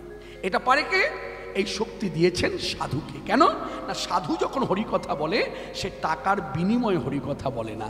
আর আমি টাকার বিনিময়ে বলি বলে ভগবান আমাকে মনোরঞ্জনের ক্ষমতা দিয়েছে, কিন্তু চিত্তশুদ্ধ করবার ক্ষমতা দেয়নি। বোঝাতে পারলাম? যার জন্য প্রচার আছে বৈষ্ণব জগতে, সাধু মুখে হরিকথা শোনো, সাধু মুখে হরিকথা শোনো, সাধু মুখে। যদি তোমার চিত্তের পরিবর্তন চাও, আর তুমি যদি মাততে চাও, একটু আনন্দ করতে চাও, তাহলে কীর্তনিয়ার মুখে কীর্তন শুনে তুমি আনন্দ করো, মাতো। কিন্তু তুমি যদি ভাবো যে আমার এই জায়গাটা পরিষ্কার করতে হবে, তাহলে সাধু মুখে হরিকথা শুনতে হবে। যার জন্য সাধু মর্যাদা আলাদা। সাধু যার জীবনটাই ধুধু, সেই হলো সাধু। সাধু কথার অর্থ যেমন, তেমনি সাধু দর্শনের মাহাত্ম তেমন। সাধুর বচনের মহিমা যেমন, সাধু দর্শন করলো সেই মহিমা তেমন। বলে কিরকম মহিমা? মন দিয়ে শুনুন, যারা কথাগুলো জানেন তারা মন দিয়ে শুনুন যে বক্তা ঠিক ঠিক বলছে কিনা। সাধু দর্শনের মহিমা কেমন? ধরুন আমি একজন মানুষ, আমি একবার গঙ্গা স্নান করলাম। কেন? গঙ্গা স্নানের পূর্ণতা হচ্ছে পাপ ক্ষয় হয়। আচ্ছা, একবার স্নানেই পাপ ক্ষয় হয় না, বারংবার গঙ্গা স্নান করলে তবে সে পূর্ণতা লাভ করে। একটি মানুষ, আমার মতো একটি মানুষ যদি বারংবার তীর্থ ভ্রমণ করে তবে সে তীর্থের পূর্ণতা লাভ করে। আর সেই মানুষটি যদি একবার সাধু দর্শন করে সেই পূর্ণতা লাভ করে। নিতাই গৌর। বুঝেছেন সাধু দর্শনের মহিমা? যার জন্য সাধু দর্শন করাও ভাগ্যের দরকার, সাধুর বচন শোনাও ভাগ্যের দরকার, সাধুর উচ্ছিষ্ট পাওয়াও ভাগ্যের দরকার। ভাগ্য বলবান না হলে সাধু মুখে হরিকথা শোনা যায় না। তাই হরি হরি। আস্তে এই জায়গাটা পরিষ্কার করে দিলাম কেন জানেন? আমাদের বেশিরভাগ মানুষ কীর্তন শুনতে শুনতে কি হয়েছে এইভাবে কেউ বলে না, তবে আমি বলি কেন, মানুষকে সজাগ হতে হবে, সচেতন হতে হবে। কীর্তনিয়ার সম্মান যতটুকু ততটুকু তাকে দিতে হবে। কীর্তনিয়ার সম্মান আর সাধু সম্মান এক নয়। কীর্তনিয়াকে সাধু ভাবাটা এটা ভুল, কৃষ্ণ কীর্তনিয়াকে বৈষ্ণব ভাবাটাও ভুল। কারণ বৈষ্ণব কখনো চুক্তি করে হরিকথা বলে না। আমার কথাগুলো মিলিয়ে নেবেন, মান্যতা দিতে হবে না, আগে শুনুন, শুনে তারপর বিচক্ষণতার মধ্য দিয়ে বিচার বুদ্ধিতে দ্বারা আপনারা বিচার করবেন। কীর্তনিয়ার সম্মান আর বৈষ্ণবের সম্মান এক নয়। যার জন্য কি হয়েছে, কীর্তনিয়াকে সম্মান করতে করতে কোথায় দাঁড়িয়েছে আজকে দেখুন, ইউটিউব চ্যানেলটা খুলুন, আজকে রাসলীলা কোন পর্যায়ে গেছে। আগে রাসলীলা হতো, রাসলীলার নায়ক ছিল কৃষ্ণ, কৃষ্ণ কেন্দ্রিক রাসলীলা শুনেছি। আস্তে আমরা শুনেছি কৃষ্ণ কেন্দ্রিক রাসলীলা, আর এখন বর্তমানে হয়েছে কীর্তনিয়া কেন্দ্রিক রাসলীলা। মানে রাসলীলা যখন মানুষ শুনতে বসছে তখন মানুষের ধারণা হয় ওই যে বক্তা যে রাসলীলা করে, বক্তাই রাসলীলা করছে, কিন্তু বক্তা তো রাসলীলার নায়ক নয়। রাসলীলার নায়ক হচ্ছে স্বয়ং ভগবান কৃষ্ণ। কেন বক্তাকে ভাবছে? কারণ দেখবেন বক্তাও কৃষ্ণের মতো বাঁশি হাতে নিয়েছে, কৃষ্ণের মতো চূড়া পড়েছে, কৃষ্ণের মতো হাতে বালা পড়েছে, পায়ে নুপুর বেঁধেছে, কৃষ্ণের মতো ভঙ্গিমা নিয়ে আবার দাঁড়িয়েছে। যেই দাঁড়িয়েছে যা হয় মানুষ অত তো বিচার করে না, দেখা মাত্রই কৃষ্ণ। এই সঙ্গে সঙ্গে মেয়ে যদি হয় উলধ্বনি দিয়ে দিল, ছেলে যদি হয় হরিধ্বনি দিল। আবার সেই বক্তা কৃষ্ণকে স্কুল বাড়িতে রেখেছে হয়তো 24 পরে কীর্তন, কিন্তু স্কুল বাড়ি ছাড়া কোথায় রাখবে? এতগুলো দলের লোক স্কুল বাড়িতে রেখেছে, হয়তো পঞ্চায়েত অফিসে রেখেছে। যেখানে রেখেছে সেখানে কৃষ্ণ হেঁটে হেঁটে যাচ্ছে, পায়ে নুপুর, আবার পায়ে জুতা আছে, জুতা পরে নুপুর পড়েছে। আর যাই হোক, ভালো করে কথাগুলো বুঝুন। যাই হোক, জুতা পরে আছে, তারপর আবার নুপুর বাঁধা আছে, ঝনঝন করতে করতে যাচ্ছে, ওদিকে কুকুরও ঘেউ ঘেউ করছে, আবার পায়ের লোকও পড়ছে, লোক পরে প্রণাম করছে। একটা কথা আপনাদের বলি, এইরকম কৃষ্ণের পায়ে প্রণাম করে ভক্তি নেওয়ার থেকে প্রতিদিন সকালবেলা উঠে না পা মানে ভূমিতে পা রাখার আগে খাটে বসে পাটা ঝুলিয়ে দেবেন, চকিতে বসে পাটা ঝুলিয়ে দেবেন, ঝুলিয়ে দিয়ে পায়ের ধুলা, দুই পায়ের ধুলাটা হাতে নেবেন, নিয়ে নিজের মাথায় রাখবেন, রেখে স্বর্গে চলে যান। বোঝাতে পারলো? যাত্রার পায়ে প্রণাম করার থেকে নিজের পায়ে প্রণাম করে স্বর্গে যাওয়া ভালো। হ্যাঁ, এই হচ্ছে কথা। অতএব আমি বলতে চাইছি, এই যে কৃষ্ণের মর্যাদা, যে কৃষ্ণকে আমি আসনে রেখে, যে কৃষ্ণকে আমি আসনে রেখে পূজা পাঠ করছি, ভক্তি করছি, একজন বক্তা কৃষ্ণ সেজেছে, তাকে দেখে একই ভক্তি করলাম, তাতে ভক্তির উন্নতি হবে না অবনতি হবে? বেড়ালের গলায় ঘন্টা বাঁধবে কে? তা আমার বলার অর্থ হলো, সাজের কৃষ্ণকে দেখবেন, উলধ্বনি দেবেন না, প্রণাম করবেন না, আর হরিধ্বনি করবেন না, মানে ভক্তি করবেন না। যদি করে থাকেন তাহলে হরিধ্বনি করতে যেমন দ্বিধা হলো না, ভক্তি করতে দ্বিধা হলো না, তাহলে ওই আপনার আসনে কৃষ্ণকে পায়ে মানে চরণে তুলসী দেন তো। তাহলে কীর্তনিয়া যখন কৃষ্ণ সাজবে, তখন গাছ থেকে একটা পাতা নিয়ে এসে তুলসী পাতা কীর্তনিয়ার পায়ে দিয়ে দেবেন। পারবেন তো? আর কীর্তনিয়া নেবে তো? জিজ্ঞাসা করুন। ভাবতে হবে, হরে কৃষ্ণ কথাগুলো ভাবতে হবে। আপনি দিতে পারবেন তো? আর যাকে দেবেন তাকে আগে জিজ্ঞাসা করবেন, নিতে পারবেন তো? দেখবেন জিভ কাটবে। তাহলে আপনি জিভ কাটলেন কেন? তুলসী পাতা নিতে গিয়ে জিভ কাটলেন, হাতে বাঁশিটা নিতে গিয়ে জিভ কাটলেন না, মাথায় চূড়াটা পড়তে জিভ কাটলেন না, হাতে বালাটা পড়তে জিভ কাটলেন না, পায়ে নুপুরটা বাঁধতে জিভ কাটলেন না। আসলে আপনার ধারণাটা কি কৃষ্ণের দেহটাই কৃষ্ণ? না, তা নয়। কৃষ্ণের দেহটাই শুধু কৃষ্ণ নয়, কৃষ্ণের দেহের মধ্যে যা যা কৃষ্ণ ব্যবহার করেছে সব কৃষ্ণ। তার বাঁশিও কৃষ্ণ, তার চূড়াও কৃষ্ণ, তার বালাও কৃষ্ণ, তার পায়ের নুপুরও কৃষ্ণ। দেখবেন অনেক ভক্ত আছে, হয়তো এইদিকে হয়তো আসন পরি কোনো বিগ্রহ নাই, কিন্তু কৃষ্ণ হাতের একটা বাঁশি আসনে রেখে দিয়ে নিত্য সেবা করে। তাহলে কার সেবা করছে? ও তো কৃষ্ণের হাতে বাঁশি। এদিকে তাহলে কৃষ্ণের হাতে বাঁশি, তাহলে বাঁশিকে সেবা করছে। বাঁশিকে সেবা করা মানে কাকে সেবা করা? কৃষ্ণকে। এইরকম অনুভব যদি বক্তার থাকে, তাহলে সেই বক্তা কখনো চূড়া পরে কৃষ্ণ সেজে কৃষ্ণ কথা বলতে পারে না। আমি কৃষ্ণময় জগৎ দেখি, আমি কৃষ্ণময় জগৎ দেখি, যেদিকে ফিরাই আঁখি সেদিকে কৃষ্ণ দেখি, কৃষ্ণময় জগৎ দেখি, দেখি কৃষ্ণময় জগৎ দেখি, আমি কৃষ্ণময় জগৎ দেখি, আমি কৃষ্ণময় জগৎ দেখি। ভিতরে দিয়া মরমে মরমে বসিল গো, তাই আমার আকুল করিল মন প্রাণ। আমি কৃষ্ণময় জগৎ দেখি, আমি কৃষ্ণময় জগৎ দেখি। আমি কৃষ্ণময় জগৎ দেখি মানে জগতে যা কিছু দেখি সব কিছুর মধ্যে কৃষ্ণকে দেখি। তাহলে সেই কৃষ্ণ কে? বেদ যাকে আখ্যা দিয়েছে পরম ব্রহ্ম। কোন জড়জগতের দেহ কৃষ্ণ হতে পারে না, মনে রাখবেন। জড়জগতের দেহ যেমন কৃষ্ণ হতে পারে না, তবে জড়জগতের দেহ কুমারী পূজা হয় না। আস্তে আস্তে আস্তে আস্তে জড়দেহ কখন হয়? দেহের মধ্যে যখন দোষ ঢোকে তখন জড়দেহ হয়। আর যতদিন দোষ ঢোকে না, বেলুন মঠে দেখবেন স্বামীজিরা শারদীয়া পূজার সময় সেই মেয়েটিকে কুমারী রূপে বসিয়ে তাকে পূজা পাঠ করছে, মন্ত্র পাঠ করছে, স্বামীজিরা শুয়ে পড়ে ভক্তি করছে। ভাবতে পারেন এই জায়গাগুলো ভাবা দরকার। তাহলে কুমারী পূজারও একটা বয়স নির্ধারণ করা আছে, আর কৃষ্ণ সাজার বয়স থাকবে না। হ্যাঁ, কি বলেন আপনারা যারা শ্রোতাবর্গ? বলুন আমি ভুল কথা বললাম না ঠিক বললাম? কৃষ্ণ সাজার বয়স থাকবে না। আমার বয়স এখন 55 বছর, আমার মেয়ের বয়স 24 বছর, তাহলে দেহের মধ্যে তো দোষ পরিপূর্ণ। আর আমি যদি এখন কৃষ্ণ হয়ে দাঁড়াই, কিরকম হবে? এই জায়গাগুলো ভাবা দাও। এই যাত্রা নয়, নাটক নয়, থিয়েটার নয়, এই অভিনয়ের জায়গা নয়। এই কৃষ্ণকে নিয়ে অভিনয় হবে না, মনে রাখবেন, মাথায় রাখবেন। ওই যে টিভি সিরিয়ালে যে কৃষ্ণ সেজেছিল না নীতিশ ভরদ্বাজ, আসতে জানেন কথাগুলো, জানেন এই তথ্যগুলো জানা দরকার। জানেন এই নীতিশ ভরদ্বাজ জিন্সের প্যান্ট পরে আর গেঞ্জি পরে কৃষ্ণ এই পাঠটা করবে তো, তা ব্রজেতে গেছে, মানে বৃন্দাবনে গেছে। তা ব্রজবাসীরা বলছে, শোনো, তুমি কৃষ্ণ সাজবে, তুমি কৃষ্ণের পাঠটা করবে মহাভারতে। আস্তে মন দিয়ে শুনুন, এসব কথা প্রচার কম। এই তোমাকে একটা কাজ করতে হবে। বলে কি, এই জিন্সের প্যান্টটা পরলে হবে না, আর এই গেঞ্জি পরলে হবে না, তোমাকে না কাছা দিতে হবে। হ্যাঁ, কাছা দিতে হবে। আর তুমি মাঝে মধ্যে দেখা যাচ্ছে সিগারেট খাচ্ছ না, এই সিগারেট খেলে কৃষ্ণ আমাদের ভক্তি জাগবে না। তুমি এই আচরণগুলো অন্তত এই সিরিয়ালটা করবার আগ পর্যন্ত 1 মাস ধরে, 2 মাস, 3 মাস ধরে তুমি এইভাবে থাকো, তবে তোমার কৃষ্ণের যে ওই যখন এটা ভাবটা আসবে, ওই ভাবটা প্রকাশ হবে তোমার মধ্য দিয়ে, তখন আমাদের ভক্তি আসবে। নীতিশ ভরদ্বাজ তাই করেছিলেন। তাহলে দেখেছেন, নাটক করতে গিয়ে সে কৃষ্ণ ভাবটাকে আনার জন্য তাকে সাত্ত্বিকভাবে চলতে হলো।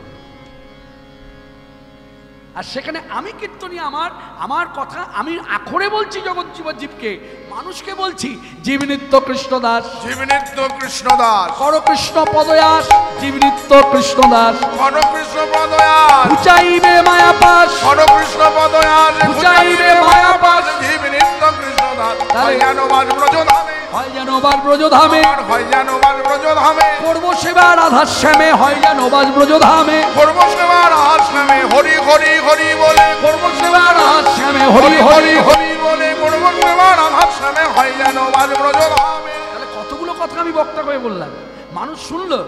এমনও ভক্ত আছে শোনার পর বলছে, দেখেছো কত সুন্দর আখরটা বললো, হয় যেন বাস ব্রজধামে, করব সেবা রাধার শ্যামে, হরি হরি হরি বলে। আবার কি বললো, জীবনিত্য কৃষ্ণদাস, মানে জীব মাত্রই কৃষ্ণের দাস, কৃষ্ণ হচ্ছে প্রভু। তাহলে আমি বক্তা হয়ে সকলকে শোনালাম, নিজেও বললাম যে প্রভু কৃষ্ণ, আমি জীব, আমি দাস। তাহলে আমি কৃষ্ণ সাজলাম কি করে, আর কৃষ্ণের মতো এরকম ভঙ্গিমা করে দাঁড়ালাম কি করে? তার মানে বোঝা যায়, আপনি যখন কথা বলেন না, তখন অনুমিতির দ্বারা কথা বলেন। কথাটা যখন বলেন তখন অনুভব থাকে না। কৃষ্ণ কথা বলতে গিয়ে কৃষ্ণের অনুভবটা যদি থাকতো, কৃষ্ণকে আপনি সেই পরম ব্রহ্মের মতো মর্যাদা দিয়ে রাখতেন। তাই আজকের সভাতে যারা আছেন, আমি বক্তা শ্রোতা উভয়ই, আমাদের একটাই পরিচয়, আমরা দাস, প্রভু হচ্ছে কৃষ্ণ। তাই সবাই মিলে কৃষ্ণের জয়ধ্বনি করুন। ভগবান শ্রীকৃষ্ণচন্দ্র কি জয়, কৃষ্ণচন্দ্র কি জয়, ভগবান শ্রীকৃষ্ণচন্দ্র কি জয়। ভজ মন রাধে গোবিন্দ গোপাল, ভজ মন রাধে গোবিন্দ গোপাল, ভজ মন রাধে গোবিন্দ গোপাল, ভজ মন রাধে গোবিন্দ গোপাল, ভজ মন রাধে গোবিন্দ গোপাল, ভজ মন রাধে গোবিন্দ গোপাল। গিরিবরধারী কুঞ্জ বিহারী, গিরিবরধারী কুঞ্জ বিহারী, ব্রজ জীবন নন্দলাল, ভজ মন রাধে গোবিন্দ গোপাল, ভজ মন রাধে গোবিন্দ গোপাল। গোপ কিশোর গোপীচিত চোর, নট বড় বড় জোড়া খাল,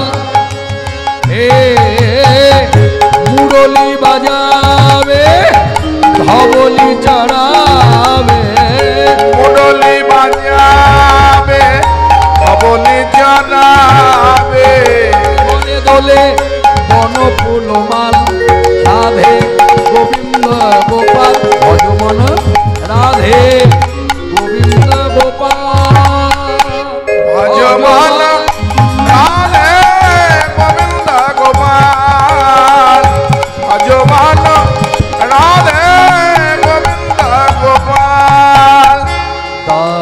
দ্বারকাধীশ জয় জগদীশ, দ্বারকাধীশ দ্বারকাধীশ জয় জগদীশ, জয় জয় দেবকী দুলাল, হে উভরহারি জয় কাংসারি,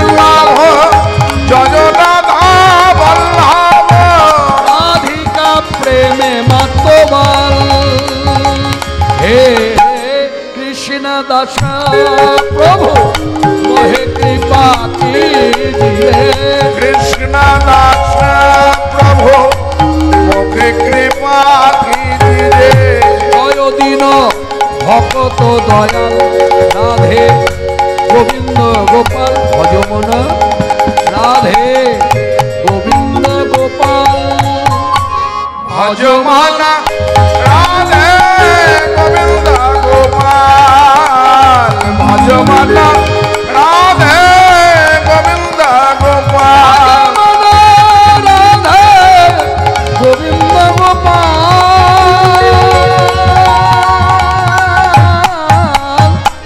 ভজমান রাধে গোবিন্দ গোপাল গোবিন্দ গোপাল। লক্ষ্যটি হীরার মধ্যে একটাই হীরা, যার লক্ষ্য ছিল কৃষ্ণ পাদপদ্ম ছাড়া আর কিছুই নয়। তা কৃষ্ণ পাদপদ্ম পেতে গেলে রীতিনীতি ধারা হচ্ছে আগে আশ্রয়, আশ্রয় করে বিষয়। তাহলে আশ্রয় নেবার জন্যই বোধ হয় লক্ষ্য হীরা ঠাকুর হরিদাসের কাছে এলেন, নাকি বৈষ্ণব ধর্ম নাশ করতে, কি নাকি পরীক্ষা করতে। যেভাবেই বলি না কেন মনে রাখবেন, লক্ষ্য হীরা যাই করছে জানবেন আমার মতো মূর্খকে শিক্ষা দেবার জন্য করছে। না হলে লক্ষ্য হীরার মতো পতিতা সে কিন্তু কুটিরে এসেই প্রথম দিনে পা রেখেই কিন্তু বুঝে গেছে এই ঠাকুর হরিদাস কোন স্তরের সাধু, কোন স্তরের ভক্তি নিয়ে এখানে বসে আছে। না হলে ওই জঙ্গলের মধ্যে বসে থাকতে পারে যেখানে হিংস্র জন্তু জানোয়ারের বাস। হ্যাঁ, ঠাকুর হরিদাস জানে না এই জঙ্গলের মধ্যে জন্তু জানোয়ার আছে, হিংস্র, তারা মাংসাশী প্রাণী, মাংস খেতে ভালোবাসে, সে জানতো না। তবু সে ওই কুটিরের মধ্যে বসে অনর হরে কৃষ্ণ হরে কৃষ্ণ কৃষ্ণ কৃষ্ণ হরে হরে হরে রাম হরে রাম রাম রাম হরে হরে হরে কৃষ্ণ কৃষ্ণ কৃষ্ণ হরে হরে হরে রাম রাম রাম হরে হরে হরে কৃষ্ণ কৃষ্ণ কৃষ্ণ হরে হরে হরে রাম রাম রাম হরে হরে। লক্ষ্য হীরা বেশ বিন্যাস করে সুন্দর করে সেজেছে, দেখতে খুব ভালো। হ্যাঁ আসতে, হ্যাঁ দেখতে খুব সুন্দর, খুব উজ্জ্বল বর্ণ। হ্যাঁ, বহু পুরুষের মন জয় করেছে রাজবাড়িতে এসে। রাজা রামচন্দ্র বড় আশায় বুক বেঁধে পাঠিয়ে দিয়েছে তাকে, আর সেও কথা দিয়ে এসেছে 3 রাত্রি সময় দিন, সব শেষ করে দেবো। আর 3 রাত্রি সময় চেয়ে নিয়েছে, সঙ্গে লোকজন আনেনি, একাই এসেছে। কারণ সে বুঝে গেছে সঙ্গে লোকজন থাকলে আমার মনের ইচ্ছা পূর্ণ হবে না, অর্থাৎ ইচ্ছাটা সুপ্ত, কি কেউ জানে না, কিন্তু শাস্ত্র পড়লে জানা যায়। ইচ্ছাটা কি জানেন? ইচ্ছাটা হলো সাধুর কাছে যদি একবার এই দেহটা ফেলে দিতে পারি তাহলে জন্মের মতো এই রাজবাড়ি ছাড়লাম, জীবনে আর এই বাড়িমুখী হব না। অর্থাৎ বেশ্যাবৃত্তির মধ্যে আর থাকতে চাইছে না, উদ্ধার পেতে চাইছে। সেই লক্ষ্য হীরা বেশ বিন্যাস করে কুটিরের দ্বারে এসে দাঁড়িয়েছে। এই দেখুন, পারত তো কুটিরের ভেতর হনহন করে ঢুকে যেতে, না ঢুকলো না, কুটিরের বাইরে দাঁড়ালো। এই হচ্ছে মর্যাদা। আর দেখছে সাধু বসে বসে নাম করছে অনন্য চিত্তে। তো সাধুর দিকে ভালো করে আগে তাকালো, তাকিয়ে মনে মনে বিচার করলো প্রথম কাজ হচ্ছে দৃষ্টি আকর্ষণ করা। দৃষ্টি আকর্ষণ করবো কী করে? ও তো চোখ বন্ধ করে আছে। আচ্ছা একটু অঙ্গভঙ্গিমা যদি করে ডাকা যায়, সাধুজি গো গেটিবার মুখ তুলে চাও মোরে পানি, সাধুজি গো।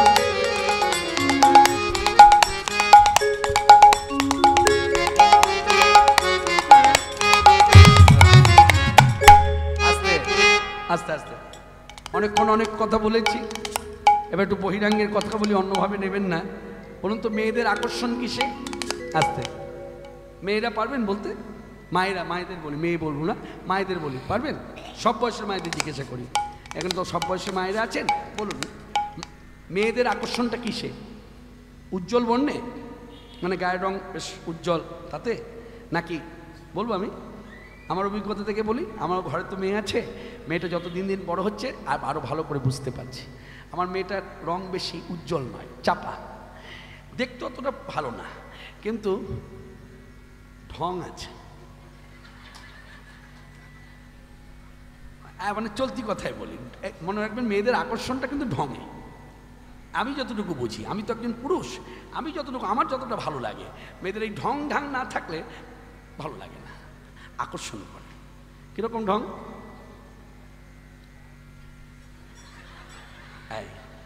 সাধুজি গো এ গেটি বা মুখ তুলেছে,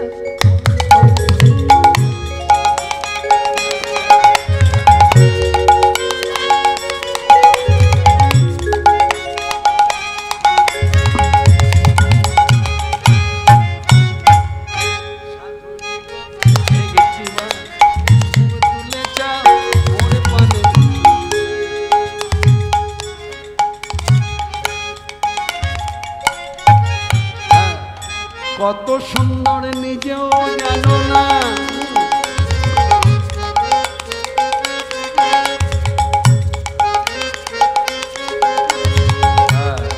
আস্তে আস্তে মায়েরা কি বলেন? এদিকে মায়েদের জিজ্ঞাসা করি, ভুল হচ্ছে না তো? ভঙ্গিমায় ভুল হচ্ছে না তো?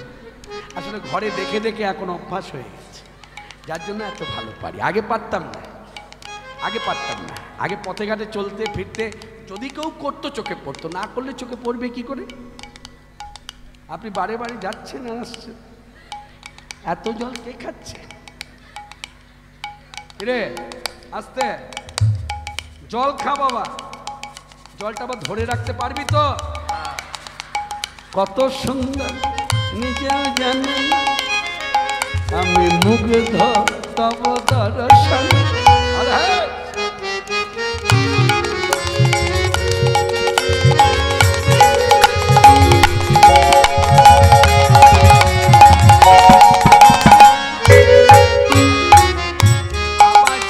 দেখো তুমি আমি স্বর্গের ছবি,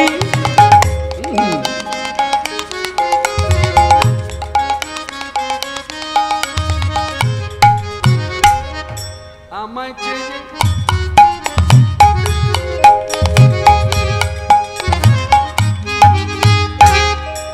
আমায় চেয়ে দেখো তুমি আমি স্বর্গের ছবি, আমায় আমায় দেখলে তোমার সাধন ভজন সার্থক ছবি। সাধুজি গো একটিবার মুখ তুলে যাও মোরে পানে,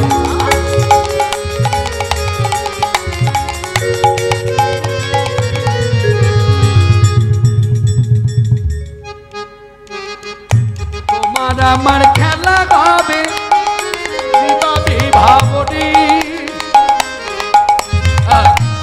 ও সাধু তোমার আমার খেলা হবে দিবা বিভাবনী, দেহ তোমার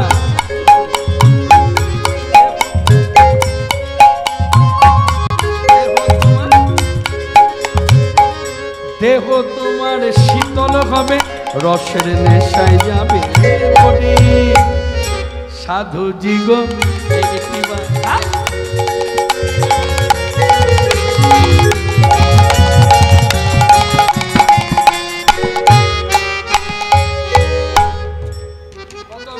হলো, কিন্তু সাধু কিন্তু অনর, সাধু কিন্তু অনর। ওই এক ভাই বসে বসে জপ করছে, হরে কৃষ্ণ হরে কৃষ্ণ কৃষ্ণ কৃষ্ণ হরে রাম হরে রাম রাম রাম। অনেকক্ষণ ধরে লক্ষ্যহীরা দাঁড়িয়ে আছে। অবশেষে ঠাকুর হরিদাস নিজের ইচ্ছায় লক্ষ্যহীরার দিকে, প্রথম রাত্রির ঘটনা, নিজের ইচ্ছায় লক্ষ্যহীরার দিকে তাকালো, আর তাকিয়েই ঠাকুর হরিদাস ইশারায় কথা বলছে, যেহেতু নাম জপ হচ্ছে, জপের সময় তো কথা বলা যায় না। বসো, মানে মনের ইচ্ছা পূর্ণ হবে, বসো, মানে অপেক্ষা করতে বলছি। লক্ষ্য কিনা মনে মনে ভাবলো, আমি তো পতিতা, তুমি তো সাধু, আমাকে এত মর্যাদা, মানে আমাকে বসতে বলে তো মর্যাদা দেওয়া, তুমি বললে আমাকে বসতে, তা আমার কি উচিত নয় তোমাকে মর্যাদা দেওয়া? এই লক্ষ্যহীরা বসে পড়ল। আর দেখে ঠাকুর হরিদাস হরে কৃষ্ণ হরে কৃষ্ণ কৃষ্ণ কৃষ্ণ হরে রাম হরে রাম রাম রাম হরে হরে, হরে কৃষ্ণ কৃষ্ণ কৃষ্ণ হরে হরে, হরে রাম রাম রাম হরে হরে, হরে কৃষ্ণ কৃষ্ণ কৃষ্ণ হরে হরে, হরে রাম আমার কি হলো? বসে থাকতে থাকতে নাম শুনতে শুনতে রাত্রি ভোর হয়ে গেল। আমি কিছুই বুঝতে পারলাম না। সাধু, তোমার মধ্যে এত জাদু, তোমার ইশারায় তোমার ডাক এত আকর্ষণ। না না না না, আমি তো রাজরাজাদের ভুলেছি আমার নিজেকে দিয়ে, আর তুমি শুধু তোমার ডাক, তোমার বসতে বলা, তার মধ্যে এত আকর্ষণ। শোনো সাধু, রাত্রি ভোর করে ঘরে ফিরে যাচ্ছি, যাবার আগে একটা কথা বলে যাই। আজকে রাত্রিতে আমি আবার তোমার কাছে আসবো, তুমি কিন্তু আবার পালিয়ে যেও না, তুমি পালিয়ে যেও না, আমি আসবো, অপেক্ষা। তোমার মতো মানুষকে পেয়ে আমার মন বলছে এতদিন পর প্রকৃত মানুষের সন্ধান পেলাম। এতদিন অনেক মানুষকে দেখেছি, কিন্তু মানুষকতার অর্থটা তোমাকে দেখলে যেন মূর্ত। তোমার মধ্যে আছে মাতৃত্ব বোধ, এই তো মানুষ। সবাই বলে হুঁশ জ্ঞানে মানুষ, না, হুঁশ তো মানুষের মধ্যে আছে, পশু পাখির মধ্যে আছে, জন্তু জানোয়ারের মধ্যেও আছে, কিন্তু মাতৃত্ব বোধ, মানুষ কথা প্রথম অক্ষরটা হলো মা। তাই তোমার মধ্যে মাতৃত্ব বোধ আছে, না হলে আমার মতো পতিতাকে তুমি এত মর্যাদা। আমি আসি, এই বলে চলে গেল। যেই দ্বিতীয় রাত্রি ঘনিয়ে এলো, লক্ষ্যহীরা বেশ বিন্যাস করে ঠাকুর হরিদাসের কুটিরে এলেন। এদিকে ঠাকুর হরিদাস রামানন্দে বিভোর, হরে কৃষ্ণ কৃষ্ণ কৃষ্ণ হরে হরে, হরে রাম রাম রাম হরে হরে। সবাই মিলে কৃষ্ণ কৃষ্ণ কৃষ্ণ হরে হরে, হরে রাম রাম রাম হরে হরে, হরে কৃষ্ণ কৃষ্ণ কৃষ্ণ হরে হরে, হরে রাম রাম রাম হরে হরে, হরে কৃষ্ণ কৃষ্ণ কৃষ্ণ হরে হরে, হরে রাম রাম রাম হরে হরে, হরে কৃষ্ণ কৃষ্ণ কৃষ্ণ হরে হরে, হরে রাম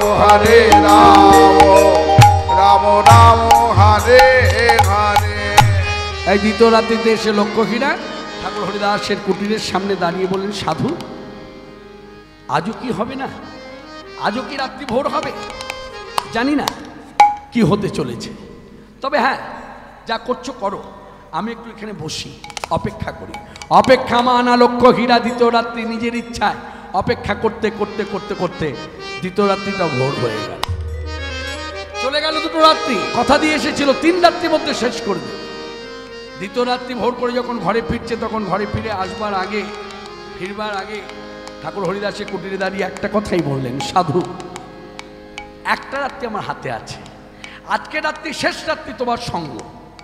হ্যাঁ, আমি আসব, তবে কি জানো, এই গত 2 রাত্রির মতো আজকে রাত্রিও যদি ভোর করে আমার ঘরে ফিরে যেতে হয়, তাহলে একটা কথাই নিবেদন তোমার কাছে, একটাই নিবেদন, তোমার পায়েতে আমার ঠাঁই দিও, আমাকে দূরে ঠেলে দিও না, কারণ আমি ও বাড়িতে আর ফিরবো না। জীবনে আমি অনেক কিছু পেয়েছি ওই বাড়িতে নাচ গান করে, আমি গান শুনি, কারণ তুমি তো জানো না আমার মধ্যে কি আছে, আমাকে শুধু তুমি দেখেছো, আছে আমার নার্তন ভঙ্গি, আমি ভালো গাইতে পারি, সুন্দর কণ্ঠস্বর। হ্যাঁ, কত রাজাদের ভুলিয়েছি, দেশের রাজা ভুলেছি, বিদেশের রাজা ভুলেছি, জীবনে অনেক কিছু লাভ করেছি, কিন্তু পাইনি কোনোদিন দুরন্ত চিত্তের শান্তি। তাই দুরন্ত চিত্তের শান্তি লাভের আশায় তোমার কাছে এসেছি। তাই কৃপা করে তোমার চরণে ঠাঁই নিই, আমি আসি। চলে গেল, তৃতীয় রাত্রি ঘনিয়ে এলো, বেশ বিন্যাস করে লক্ষ্যকিরাত ওই প্রথম দুই রাত্রির মতো আজও কুটিরের সামনে এসে যেই দাঁড়িয়েছে, শুনতে পেলেন ঠাকুর হরিদাস উচ্চস্বরে নাম করছে, হরে কৃষ্ণ হরে কৃষ্ণ কৃষ্ণ কৃষ্ণ হরে হরে হরে রাম হরে রাম রাম রাম হরে হরে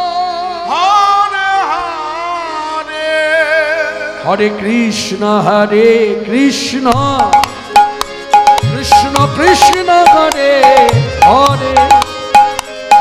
হরে রাম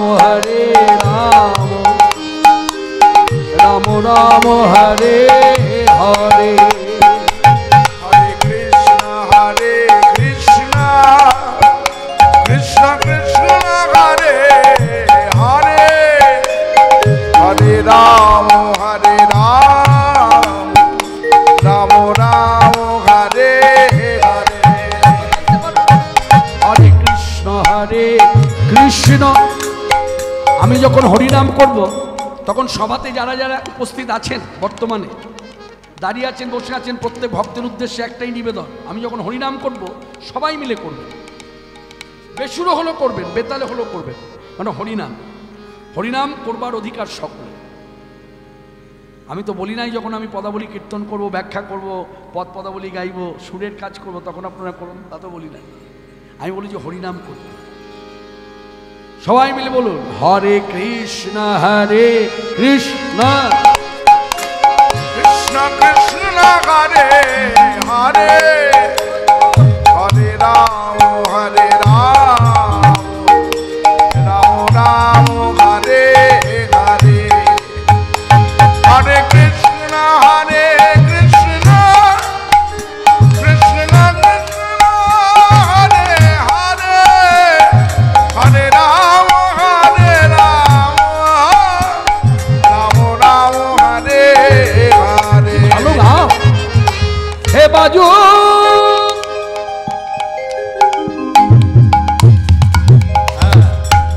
বাজু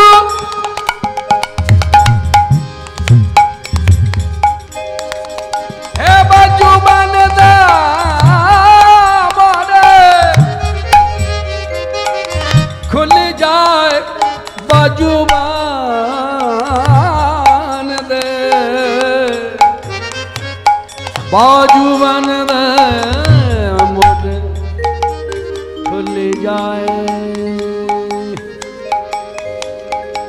हरे कृष्ण। কি যেন বলে ফেললাম না, এই গান গাইতে গাইতে তো এই কথা বলি না, কি হলো বলো তো সাধু? তুমি তো তোমার জায়গায় ঠিক আছো, কিন্তু আমি পথ চলতে চলতে অন্য পথে যাব কেন? না না, এই মন এত চঞ্চল কেন? হে বাজু বাজু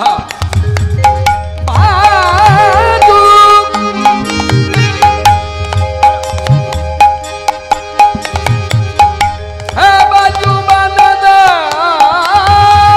মরে খুলি যায়, बाजू बंदे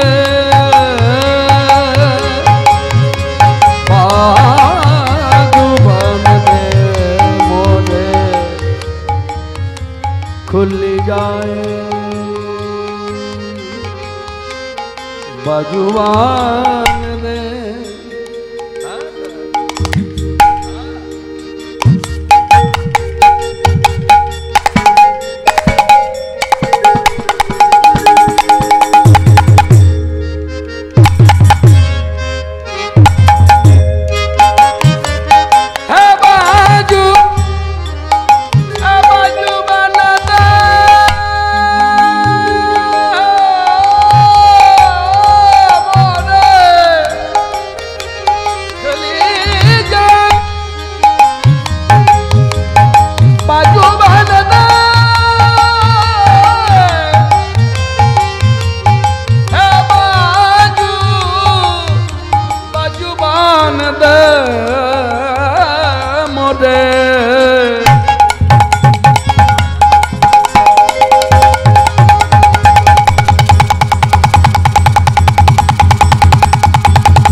আমি যে শুধু গাইতে জানি তা না, আছে আমার নাট্যান ভঙ্গি। আমি যখন দেখবো আমার রূপের দ্বারা হলো না, আমার গানের দ্বারাও আমি ব্যর্থ হয়ে গেলাম, তখন আমি নাচব, তোমাকে আমি ভোলাবই না। না না, না মূর্খরা কি বলবে? আমি প্রথম রাত্রিতে এসে বুঝেছি তুমি কোন স্তরের সাধু। আমি প্রথম রাত্রিতে আমি নিজেকে বিকিয়ে দিতে পারতাম তোমার পায়ে, কিন্তু দিন না। কেন দেওয়া হলো না জানো? আমি একটা কথা চিন্তা করেছি, প্রথম রাত্রিতেই যদি আমি তোমার কাছে নিজেকে সঁপে দিই, তাহলে মূর্খরা শিক্ষা পাবে না। ওরা চিৎকার করে বলবে বিনা যুদ্ধে মেদিনী ছেড়েছে লক্ষ্য হীরা। সে কথা আমি ওদের বলতে দেবো না। আমি রীতিমতো তোমার সঙ্গে লড়াই করব। লড়াই করতে করতে করতে করতে করতে যখন আমি ক্লান্ত হব, আমি শ্রান্ত হব, তখন আমি তোমার চরণে ঠাঁই নেব। যতক্ষণ আমি ক্লান্ত হচ্ছি না, ততক্ষণ ঠাঁই নেব না। সবাই দেখো, সবাই জানো, হ্যাঁ বাজু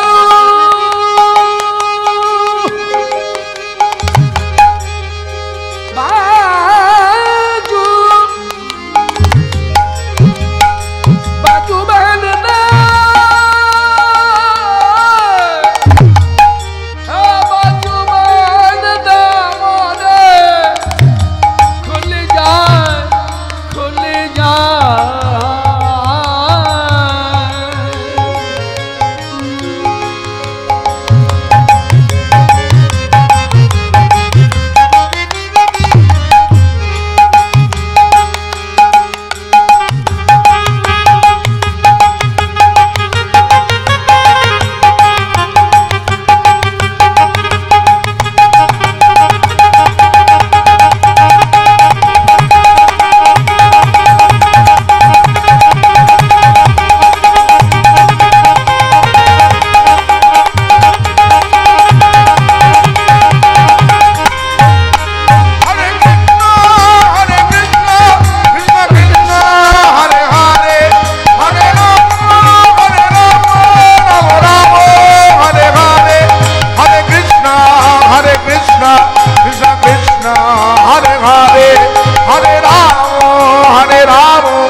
ঠাকুর হরিদাসের চরণে আমি তোমার হলাম, আমার বলতে যা ছিল আমি সবই তোমায় দিলাম, সবে তোমায় দিলাম। এই যখন লক্ষ্য হীরা নিজেকে বিকিয়ে দিয়েছে, ঠাকুর হরিদাস ছিল বসে, উঠে দাঁড়িয়েই লক্ষ্য হীরাকে কোলে টেনে নিলেন। ওঠো এই বলে যেই বুকের কাছে এইভাবে চেপে ধরেছে, চকিতে ছাড়িয়ে দিলেন। পিতা কেন ছাড়িয়ে নিল বলুন তো? না না, কখনো ভুল করে ভাববেন না একটা পুরুষ একটা নারীকে চেপে ধরেছে তাই ছাড়িয়ে নিল না। লক্ষ্য হীরার অনুভব, তুমি সাধু, আমি বেশ্যা, আমি গণিকা, আমাকে তুমি ছুঁয়ে দিলে। ভালো লোক আমাকে স্পর্শ করা তো দূরে থাক, ফিরে পর্যন্ত তাকায় না। আমার মতো যারা পতিতাবৃত্তি করে খায়, সমাজে এখনো তারা ঘৃণিতা, পতিতা, লাঞ্ছিত। মনে রাখবেন, মাথায় রাখবেন, আমাদের কলকাতা পতিতা পল্লীতে বর্তমানে ৮,০০০+ পতিতা বসতি গড়ে আছে। আজকে সেই পতিতারা ওই পতিতা পল্লীতে আছে বলেই আজকে আমাদের ঘরের মেয়েরা, আমি আপনাদের ঘর টানবো না, কারণ আপনারা গ্রাম বাংলার লোক, আপনাদের কাছে পিঠে কোনো পতিতা পল্লী নেই, কিন্তু আমরা কলকাতার লোক, আমরা জানি ওই পতিতা পল্লী আছে বলেই আমাদের ঘরের মেয়েরা স্বাধীনভাবে ঘুরে বেড়ায়। সমাজকে পরিষ্কার করে তারাও রেখেছে, এটা তাদের অবদান। তাই ঘৃণিতা নয়, পতিতা। পতিতা ঘৃণিতা নয়। একটা কথা মাথায় রাখতে হবে, কথাটা আমি নিজেকে দিয়ে বলি, আমি তো পুরুষ হয়ে জন্মেছি, আমি কথাটা বলি। মনে রাখবেন, এই আমার মতো 10টা একটা পুরুষের জন্য, 10টা পুরুষের জন্য একটা পতিতার জন্ম হয়। আপনি মানুন চাই না মানুন, আপনি কথা নিয়ে কাটাকাটি করুন চাই না করুন, কথাটা খাঁটি কথা। আমার মতো 10টা পুরুষের জন্য একটা বেশ্যার জন্ম হয়, একটা পতিতার জন্ম হয়। পতিতা ঘৃণিতা? তাহলে গানটা মন দিয়ে শুনুন, ব্যাখ্যা করে বোঝাবার কোনো দরকার নেই। এই দেখুন পতিতার জীবনী, যার নাম লক্ষ্যহীরা। কপাল বড় মন্দ, অনেক আশায় বুক বেঁধে সংসার পেতেছিল। এক ছাদের নিচে স্বামী স্ত্রী থাকত, কিন্তু হঠাৎ একদিন কালো ঘন ছায়া মেঘ, আকাশে নয়, আকাশ পরিষ্কার ছিল, কিন্তু ভাবরাজ্যে দাঁড়িয়ে বললে বলা যায় কালো ঘন ছায়া মেঘ আচ্ছন্ন কুটিরে। লক্ষ্যহীরার জীবনটা শেষ হয়ে গেল। পরিণাম পতিতা পল্লীর পতিতা। তারই মুখের গানটা শুনো, কি বলছে দেখুন। স্বামীকে উদ্দেশ্য করে যেন বলতে চায়, ভালোবেসে ভালো কাঁদালে ভালোবাসা জানালে। তোমার কি এই ভালোবাসা? আমাকে কাঁদানো, এটাই কি তোমার ভালোবাসার বহিঃপ্রকাশ? আমার চোখের জল দেখলে কি তোমার সুখ হয়? ভালোবেসে ভালো কাঁদালে কাঁদালে, ভালোবেসে ভালো কাঁদালে ভালোবাসা জানালে। তুমি ভালোবেসে ভালো কাঁদালে কাঁদালে, তুমি ভালোবেসে ভালো কাঁদালে কাঁদালে কাঁদালে, ভালোবেসে ভালো কাঁদালে। ও গো তুমি যে পরের সোনা। এইখানে লক্ষ্যহীরার জীবনী কথা লুকিয়ে আছে। গানটা মন দিয়ে শুনুন, পতিতার মুখের গান। তুমি যে পরের সোনা সোনা, তুমি যে পরের সোনা, পরের সোনা, পরের সোনা, পরের সোনা, তুমি যে পরের সোনা। আমার আগে তো ছিল না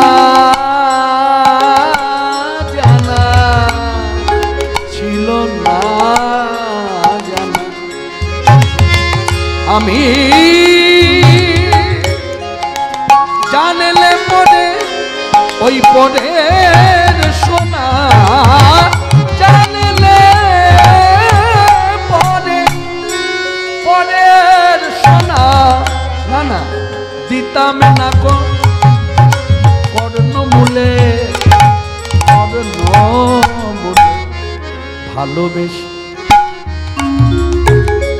কাঁদালে কাঁদালে, ভালোবাসা জানালে ভালো কাঁদালে কাঁদালে। তুমি ভালোবেসে ভালো কাঁদালে কাঁদালে, ভালোবেসে ভালো কাঁদালে। এইভাবে কি ভালোবাসা জানালে? তুমি যে পরের সোনা, আমার আগে তো ছিল না জানা, জানলে পরে পরের সোনা, দিতাম না কর্ণমূলে। আমি যদি জানতাম তুমি পরের, তাহলে তোমাকে কখনো আমার এখানে বসবার জায়গা দিতাম না।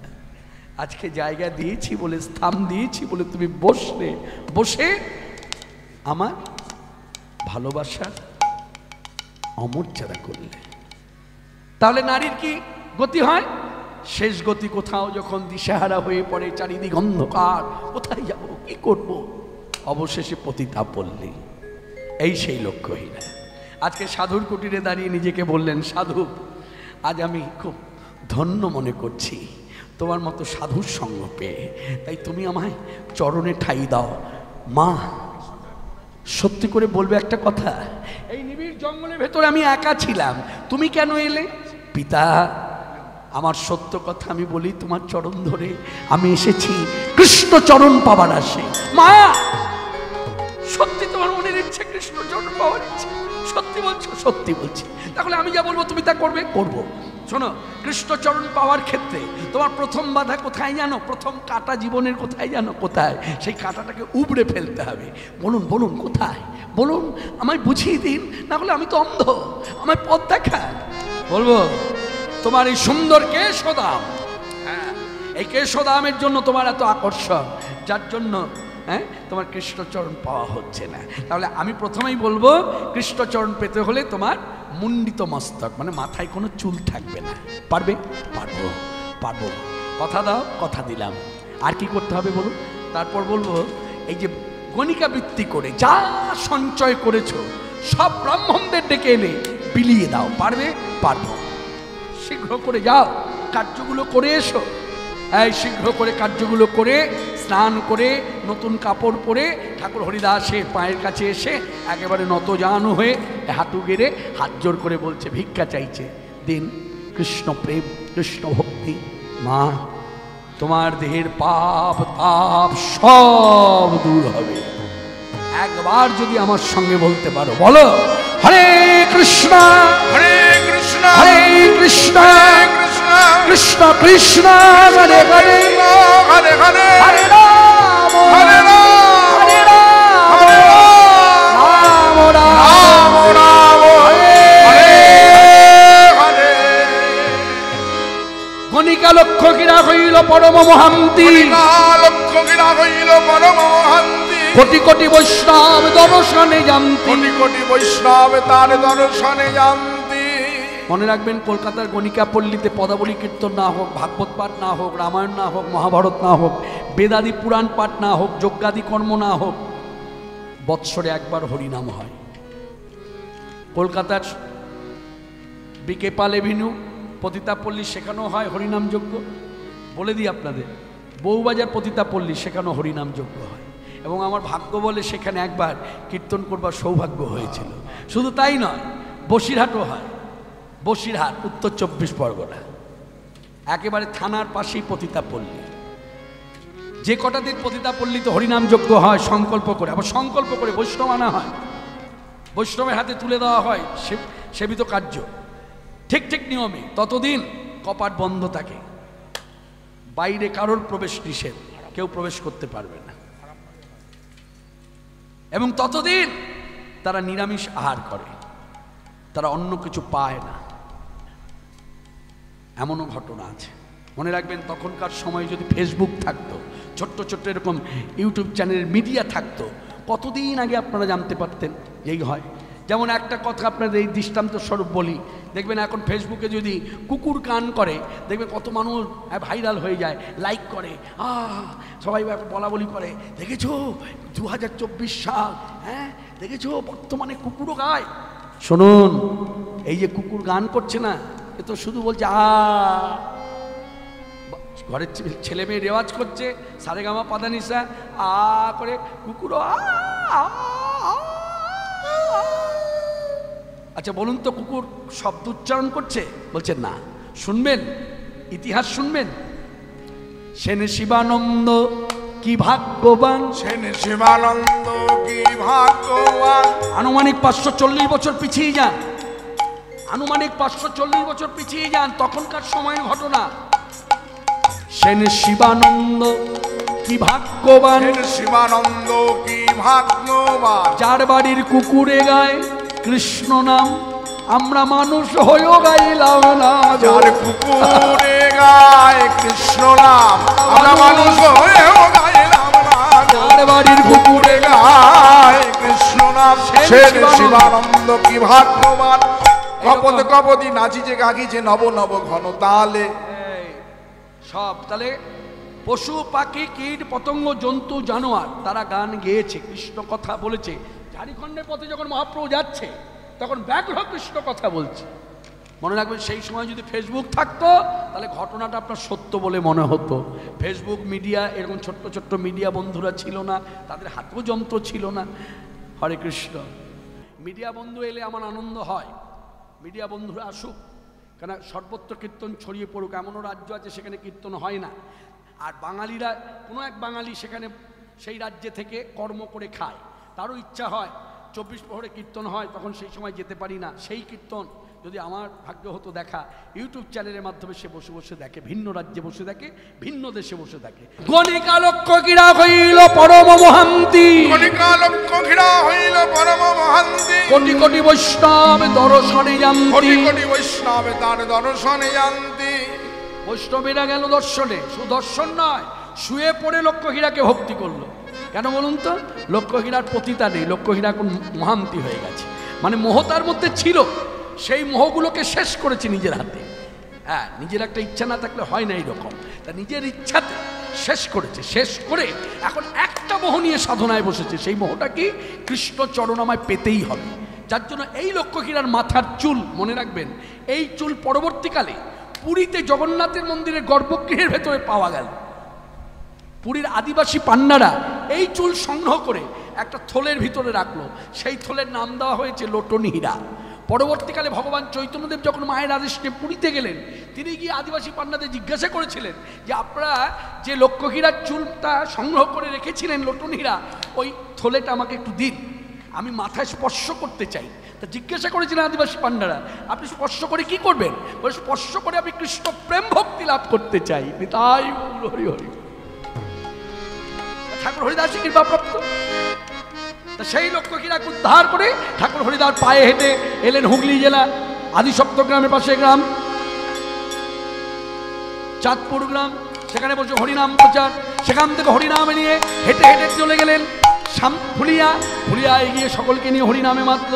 এই যখন হরিনাম করছে, কৃষ্ণ কৃষ্ণ বল মুখে, কৃষ্ণ কৃষ্ণ বল মুখে, নামে বুক ভরে যায় অভাব মেটা, নামে বুক ভরে যায় অভাব মেটা, ও স্বভাব জাগায় মহাসুখে, কৃষ্ণ কৃষ্ণ বল মুখে, হরিদিন বন্ধু চিরদিন বন্ধু, হরিদিন বন্ধু চিরদিন বন্ধু, জীবের চির সুখে দুঃখে, জীবের চির সুখে দুঃখে, ভজনে অন্ধ চরণারবিন্দ, ভজনে অন্ধ চরণারবিন্দ, যাহার করুণা লোকে লোকে, যাহার করুণা লোকে লোকে, কৃষ্ণ কৃষ্ণ বল মুখে, কৃষ্ণ কৃষ্ণ বল মুখে। এইভাবে নাম করতে করতে, কৃষ্ণ নাম প্রচার, সকলকে নিয়ে প্রচার, এই করতে করতে ভেতরে একটা অনুভব হলো যে এত তো কৃষ্ণ নাম করছি, কিন্তু কোথায় সেই প্রেম, সেই ভক্তি আমার তো হলো না। তখন কোথাও নিশ্চয়ই পদ্ধতিগত দিক থেকে আমার ভুল আছে। তখন ভেতরে ভেতরে অনুভব হচ্ছে কি করব কি করব, হ্যাঁ আমাকে গুরু আশ্রয় করতে হবে। এই তখন গুরুচরণ আশ্রয় করবার জন্য ছুটে এলেন, ফুলিয়া থেকে বেশি দূর নয়, হ্যাঁ, তিনি ছুটে এলেন এই শান্তিপুরে। সেই সময় শান্তিপুরে ভারতবর্ষের মাটিতে খ্যাতি অর্জন করেছে খ্যাতনামা শাস্ত্রজ্ঞ গুরু, তার নাম অদ্বৈতাচার্য প্রভু। অদ্বৈতাচার্য প্রভুর কাছে এসে, অদ্বৈতাচার্য প্রভুর কাছে এসে তিনি তার মন্ত্র শিষ্য হলেন, অর্থাৎ কৃষ্ণ বীজ মন্ত্র তিনি কানে পেলেন। এই কৃষ্ণ বীজ পাওয়ার পর কৃষ্ণকে পাওয়ার কামনাটা হরিদাস ঠাকুরের আরো বেড়ে গেল। তার মানে প্রেমের উন্মাদনা দেখা দিল। প্রেম ছিল কিন্তু সে উদ্বেলিত হচ্ছিল, এবার উদ্বেলিত হল। আপনারা জানেন সেই ঘটনা, অনেকেই জানেন, তবে একটু বলি সভা মধ্যে, ছোঁয়া দিয়ে যাই। এই ঠাকুর হরিদাস এই অদ্বৈতাচার্য প্রভু স্নেহপাত্র হয়ে বাড়িতে ছিল বলে অদ্বৈতাচার্য প্রভুর পিতা শ্রাদ্ধের দিন ব্রাহ্মণেরা নিমন্ত্রিত ছিল। সেই ব্রাহ্মণরা যখন দেখলো মুসলমান ঘরে আছে, তারা বাড়ি ছেড়ে চলে গেল। অদ্বৈতাচার্য প্রভু ছুটে গিয়ে তাদের পত্রোধ করলেন না। যে যে দ্রব্যাদি রেখেছিল তাদেরকে দান করবে বলে, যে যে বস্ত্রগুলো রেখেছিল তাদেরকে দান করবে বলে সব পড়ে রইল। তখন ঠাকুর হরিদাস বললেন, এ আপনি কি করলেন? আমার জন্য ব্রাহ্মণেরা বাড়ি ছাড়লো, আর আপনি কি তাদের পত্রোধ করলেন না? আপনি আমাকেই ঘরে রেখে রাখলেন, এ কি করলেন? আমি তো অপরাধী হলাম। চুপ। ব্রাহ্মণেরা চলে গেছে, যে আয়োজন করেছিলাম সব পড়ে আছে, এই সব কিছু তুমি গ্রহণ করো। এ কি? বলছে, হ্যাঁ, তুমি খাইলে হয় কোটি ব্রাহ্মণ ভোজন, কোটি ব্রাহ্মণ ভোজন, অতএব তুমি ইহা করো গ্রহণ, করো গ্রহণ। এ তো অদ্বৈতাচার্য প্রভু শ্রীমুখের কথা, আপনি কাটবেন কি করে? আপনি তর্ক করবেন কি করে? আমি তর্ক করব কি করে? শ্রীমুখে তিনি বলে দিলেন, তুমি খাইলে হয় কোটি ব্রাহ্মণ ভোজন, অতএব তুমি ইহা গ্রহণ গ্রহণ কর। এই সেই নামাচার্য ছিল ঠাকুর হরিদাস। শুধু তাই নয়, ফুলিয়া এসে যখন নাম করে, ওই গোফার মধ্যে বসে, ওই গোফার ভেতরে ছিল বিষধর সাপ। ভক্তরা নাম শুনতে আসতো, বিষের জ্বালায় ছটফট করতো, থাকতে পারতো না। ঠাকুর হরিদাসের কাছে বললেন, সাধু আমরা আর আসতে পারবো না। বলে কেন? বলে আপনার এই গোফার নিচে সাপ বাস করে, ওর এত বিষ, আমরা না চলে যাই। বলে তাই নাকি? হ্যাঁ, সাপও সরবে না আর আমরাও আসতে পারবো না। তখন একদিন ঠাকুর হরিদাস কি করলেন, এই গোফার কাছে তিনি শুয়ে পড়ে ভক্তি করলেন, করে হাত জোর করে, আমরা যেমন হাত জোর করে কথা বলি বড়দের সঙ্গে, কোনো জ্ঞানী গুণীমান ব্যক্তির সঙ্গে হাত জোর করে কথা বলি, সম্মান করি, ঠিক এইভাবে কোন মহাশয় গোপার মধ্যে আছেন আমি জানি না, তবে যেই মহাশয় হয়ে থাকুক আমি আপনাকে সম্মান করছি, মর্যাদা দিচ্ছি, আপনি কৃপা করে এই গোফা ছেড়ে চলে যান। কেন? ভক্তরা যখন নাম শুনতে আসে, আপনার বিষের জ্বালা তারা সহ্য করতে পারে না। তখন গোফা থেকে সাপ বেরিয়ে এলো, বেরিয়ে এসে ঠাকুর হরিদাসকে তিনি প্রণাম করলেন। কি করে? এই ফোনা তুললেন, ঠাকুর হরিদাস সামনে আছে, শুয়ে পড়ে, ভাবটাকে আনুন অন্তরে, শুয়ে পড়ে ভক্তি করছে, আর এইরকম সাপ বেরিয়ে এসে ফোনা তুলেছে। ফোনা তুলে আবার ফোনা নামিয়ে দিল। একে ভাবরাজ্যে বলে ভক্তি করা। নিতাই গৌর হরি হরি। সেই নামাচার্য ছিল ঠাকুর হরিদাস। ফুলিয়ার মাটিতে হরিনাম করে, হরিনাম করতে করতে করতে করতে একদিন প্রচার হয়ে গেছে, ইতিমধ্যে মুসলমান কৃষ্ণ নাম করে, হে কৃষ্ণ করুণা সিন্ধু তুমি মনে করুণা, তুমি মনে করুণা করো, তুমি মনে করুণা করো, আর কেন পান্থ হয়ে আছো ভ্রান্ত, আখি মেলে যাবো দিকে দিকে, নামের উজলালা পদ করি উজিয়ালা, আগে চলো জলি ডাকে, কৃষ্ণ কৃষ্ণ বল মুখে, কৃষ্ণ কৃষ্ণ বল মুখে। বন্ধ করুন, আপনাকেই বলছি বন্ধ করুন। এগুলো ভাবরাজ্য, কখন যে কি ঘটে বসে তার ঠিক নেই। যাই হোক, বন্ধ করুন। তখন ঠাকুর হরিদাসের উক্তি, আমায় ভুলিতে বলো না কৃষ্ণ না,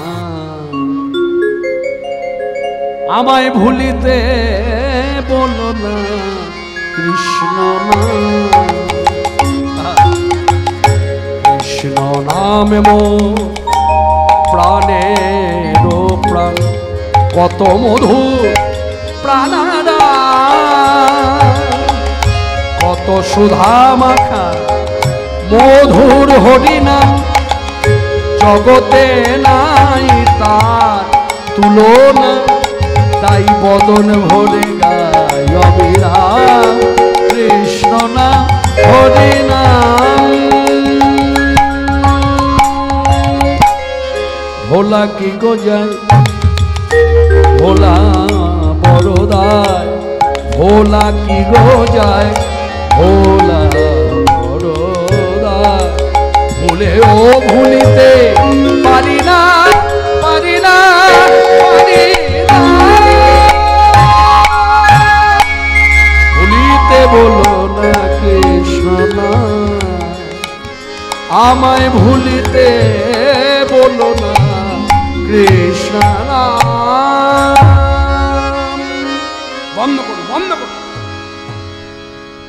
আপনি বলুন ওর কি শাস্তি হওয়া উচিত? ওকে 22 বাজের বেত্রাঘাত করুন। আপনারা জানেন, সকলেই জানেন, এই বাংলার অধিপতি ছিলেন নবাব হুসেন শাহ। টানা 30 বছর একভাবে রাজত্ব করেছে। আর সেই সময় বাংলার রাজধানী ছিল গৌড়, আর এই গৌড় রাজধানীর ভেতরে ছিল 22টি বাজার। অতএব এই কথাগুলো যে কাল্পনিক নয়, ঐতিহাসিক সত্য, এটা প্রমাণ করে দেয়। এই গৌড় রাজধানীর ভেতরে ছিল 22টি বাজার, আর অধিপতি, বাংলার অধিপতি নবাব হুসেন শাহর নির্দেশ ছিল যে আমার রাজত্বকালে হিন্দু হোক মুসলমান হোক, যে অন্যায় করবে তাকে 22 বাজারে কোড়া দেওয়া হবে, মানে চাবুক মারা হবে। তাহলে মিলে গেল, ঠাকুর হরিদাসের অন্যায়, মুসলমান হয়ে কৃষ্ণ নাম, এই তাকে 22 বাজারে বেত্রাঘাত শুরু হলো। বলে বেত্রাঘাত মারছে, মারতে মারতে ক্ষীণকণ্ঠস্বর, জল চাইছে ওদের কাছে, জল দাও, জল পানো বন্ধ করে দিল। একটাই কথা, বন্ধ করো। বন্ধ করো, বন্ধ করো। হে কৃষ্ণ করুণাময়, তুমি করুণা করো, তুমি কৃপা করো, এসব জীবের কৃষ্ণ করো প্রসাদ। এবার নিবেদন করছে ভগবানের কাছে, যারা আমাকে মারছে, যারা আমার মতো অত্যাচার করছে, আপনি কৃপা করে ওদের দোষ ধরবেন না। এসব জীবের কৃষ্ণ করো প্রসাদ, মরদ্রকে ইহাদে না লহ অপরাধ। তুমি করুণা, তুমি করুণা করো, খণ্ড খণ্ড করো যদি যায়। বন্ধ করো, বন্ধ করো, অর্থাৎ ওই নাম আপনি করবেন না। অবশেষে ঠাকুর হরিদাস বলেই দিলেন, তোমরা আমার জলপান বন্ধ করেছ, আমার শরীরের ভেতর একটা কষ্ট হচ্ছে, হয়তো প্রাণ চলেও যেতে পারে, তবে তোমাদের একটা কথা আমি জানিয়ে রাখি, তোমরা মারতে মারতে হঠাৎ করে ওই লৌহস্তের দ্বারা আমার এই দেহটাকে যদি টুকরো টুকরো করে কেটে দাও, তবুও বলবো খণ্ড খণ্ড করো যদি যায় মোর প্রাণ, যায় মোর প্রাণ, তথাপি না ছাড়িব বদনে হরি নাম। আমি ছাড়বো না। অর্থাৎ এখানেই প্রমাণ করে দেয় হরি নামের প্রতি কত রুচি, কত প্রেম, কত ভালোবাসা, কত লোভ। আমি হরি নাম করব, হরে কৃষ্ণ কৃষ্ণ কৃষ্ণ হরে হরে, হরে রাম রাম রাম হরে হরে। ঠাকুর হরিদাস অবশেষে মারতে মারতে 22 বাজে আর কিছু সময় বাকি। এই তখন এই বনপ্রতিকার লোকেরা সব পায়ে ধরে বললেন, আপনি মরে যান, আপনি মরে গেলে আমরা প্রাণে বেঁচে যাব, আর আপনি বেঁচে থাকলে আমাদের প্রাণ যাবে। তখন ঠাকুর হরিদাস তাদেরকে একটা কথাই বললেন, তোমরা যদি পারো করো কি, আমাকে যে দড়ি দিয়ে বেঁধে রেখেছো গাছের সাথে, এই বাঁধনটা খুলে দিতে পারো? পালিয়ে যাবে না তো? আগে পালাইনি, আর এখন পালাবো? এখন তো আমার শক্তিই নেই, কোথায় যাব? বাঁধনটা খুলে দাও। যেই বাঁধন খুলে দিয়েছে ঠাকুর হরিদাস ওই স্থানে বৃক্ষতলে এই বসে গেল, এক আত্মা এক প্রাণ, এই যোগ কৃষ্ণ ধ্যান যোগে মগ্ন। কৃষ্ণ ধ্যান যোগটা এমন হলো, ওই যে বীজ মন্ত্র বলছে, মন্ত্রের স্বরূপটা ভাবনার মধ্যে এসেছে, একেবারে যোগে যোগ। একেই বলে কুম্ভক। আলাদা করে ঠাকুর হরিদাসকে কুম্ভকে বসতে হলো না, কুম্ভক হয়ে গেল। যে কুম্ভক হয়ে গেল, কুম্ভকের পরিণাম হচ্ছে কি? সমাধি। তার মানে আমার মতো মূর্খ মানুষ কি বুঝবে? মরে গেছে, শক্ত হয়ে যায়। ওরা তাই বুঝলো, যেই ভাবলো মরে গেছে, ওরা তো জানে না সূক্ষ্ম দেহে বিরাজ করছে। হ্যাঁ, এই স্থূল দেহটা দেখুন শক্ত হয়ে গেছে, ওরা ছুঁড়ে ফেলে দিল গাঙের জল। জানবেন মুসলমানেরা গঙ্গাকে এত ঘৃণার চোখে দেখে, এত ঘৃণার চোখে দেখে, ওরা মুখে গঙ্গা উচ্চারণও করে না, ওরা বলে গাং বা নদী। আর আমরা হিন্দু যারা, আমরা এত ভক্তি করি, এত ভক্তি করি, এত ভক্তি করি, আমরা সেই হিন্দুরাই গঙ্গার ঘাটে বসে শীতের সময় পায়ের গোড়ালির ময়লা পরিষ্কার করি।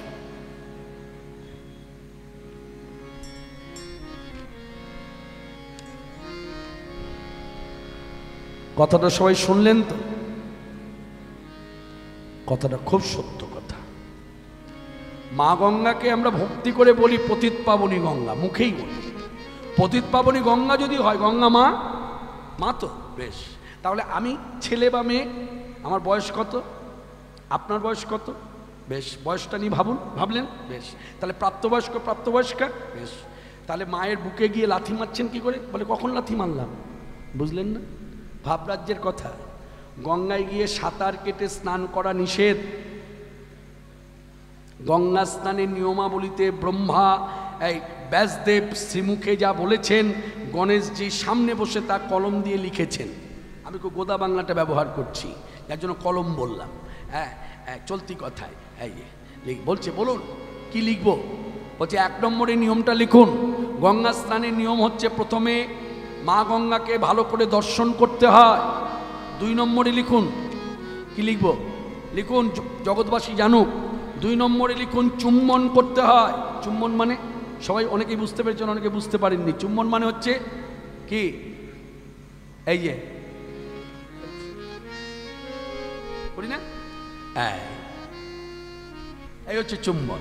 তাই বলছে দ্বিতীয় 2 নম্বরে লিখুন চুম্বন করতে হয়। 3 নম্বরে লিখুন, কি লিখবো? গণেশজি জিজ্ঞাসা করছে কি লিখবো, বলুন প্রভু, লিখে দিন।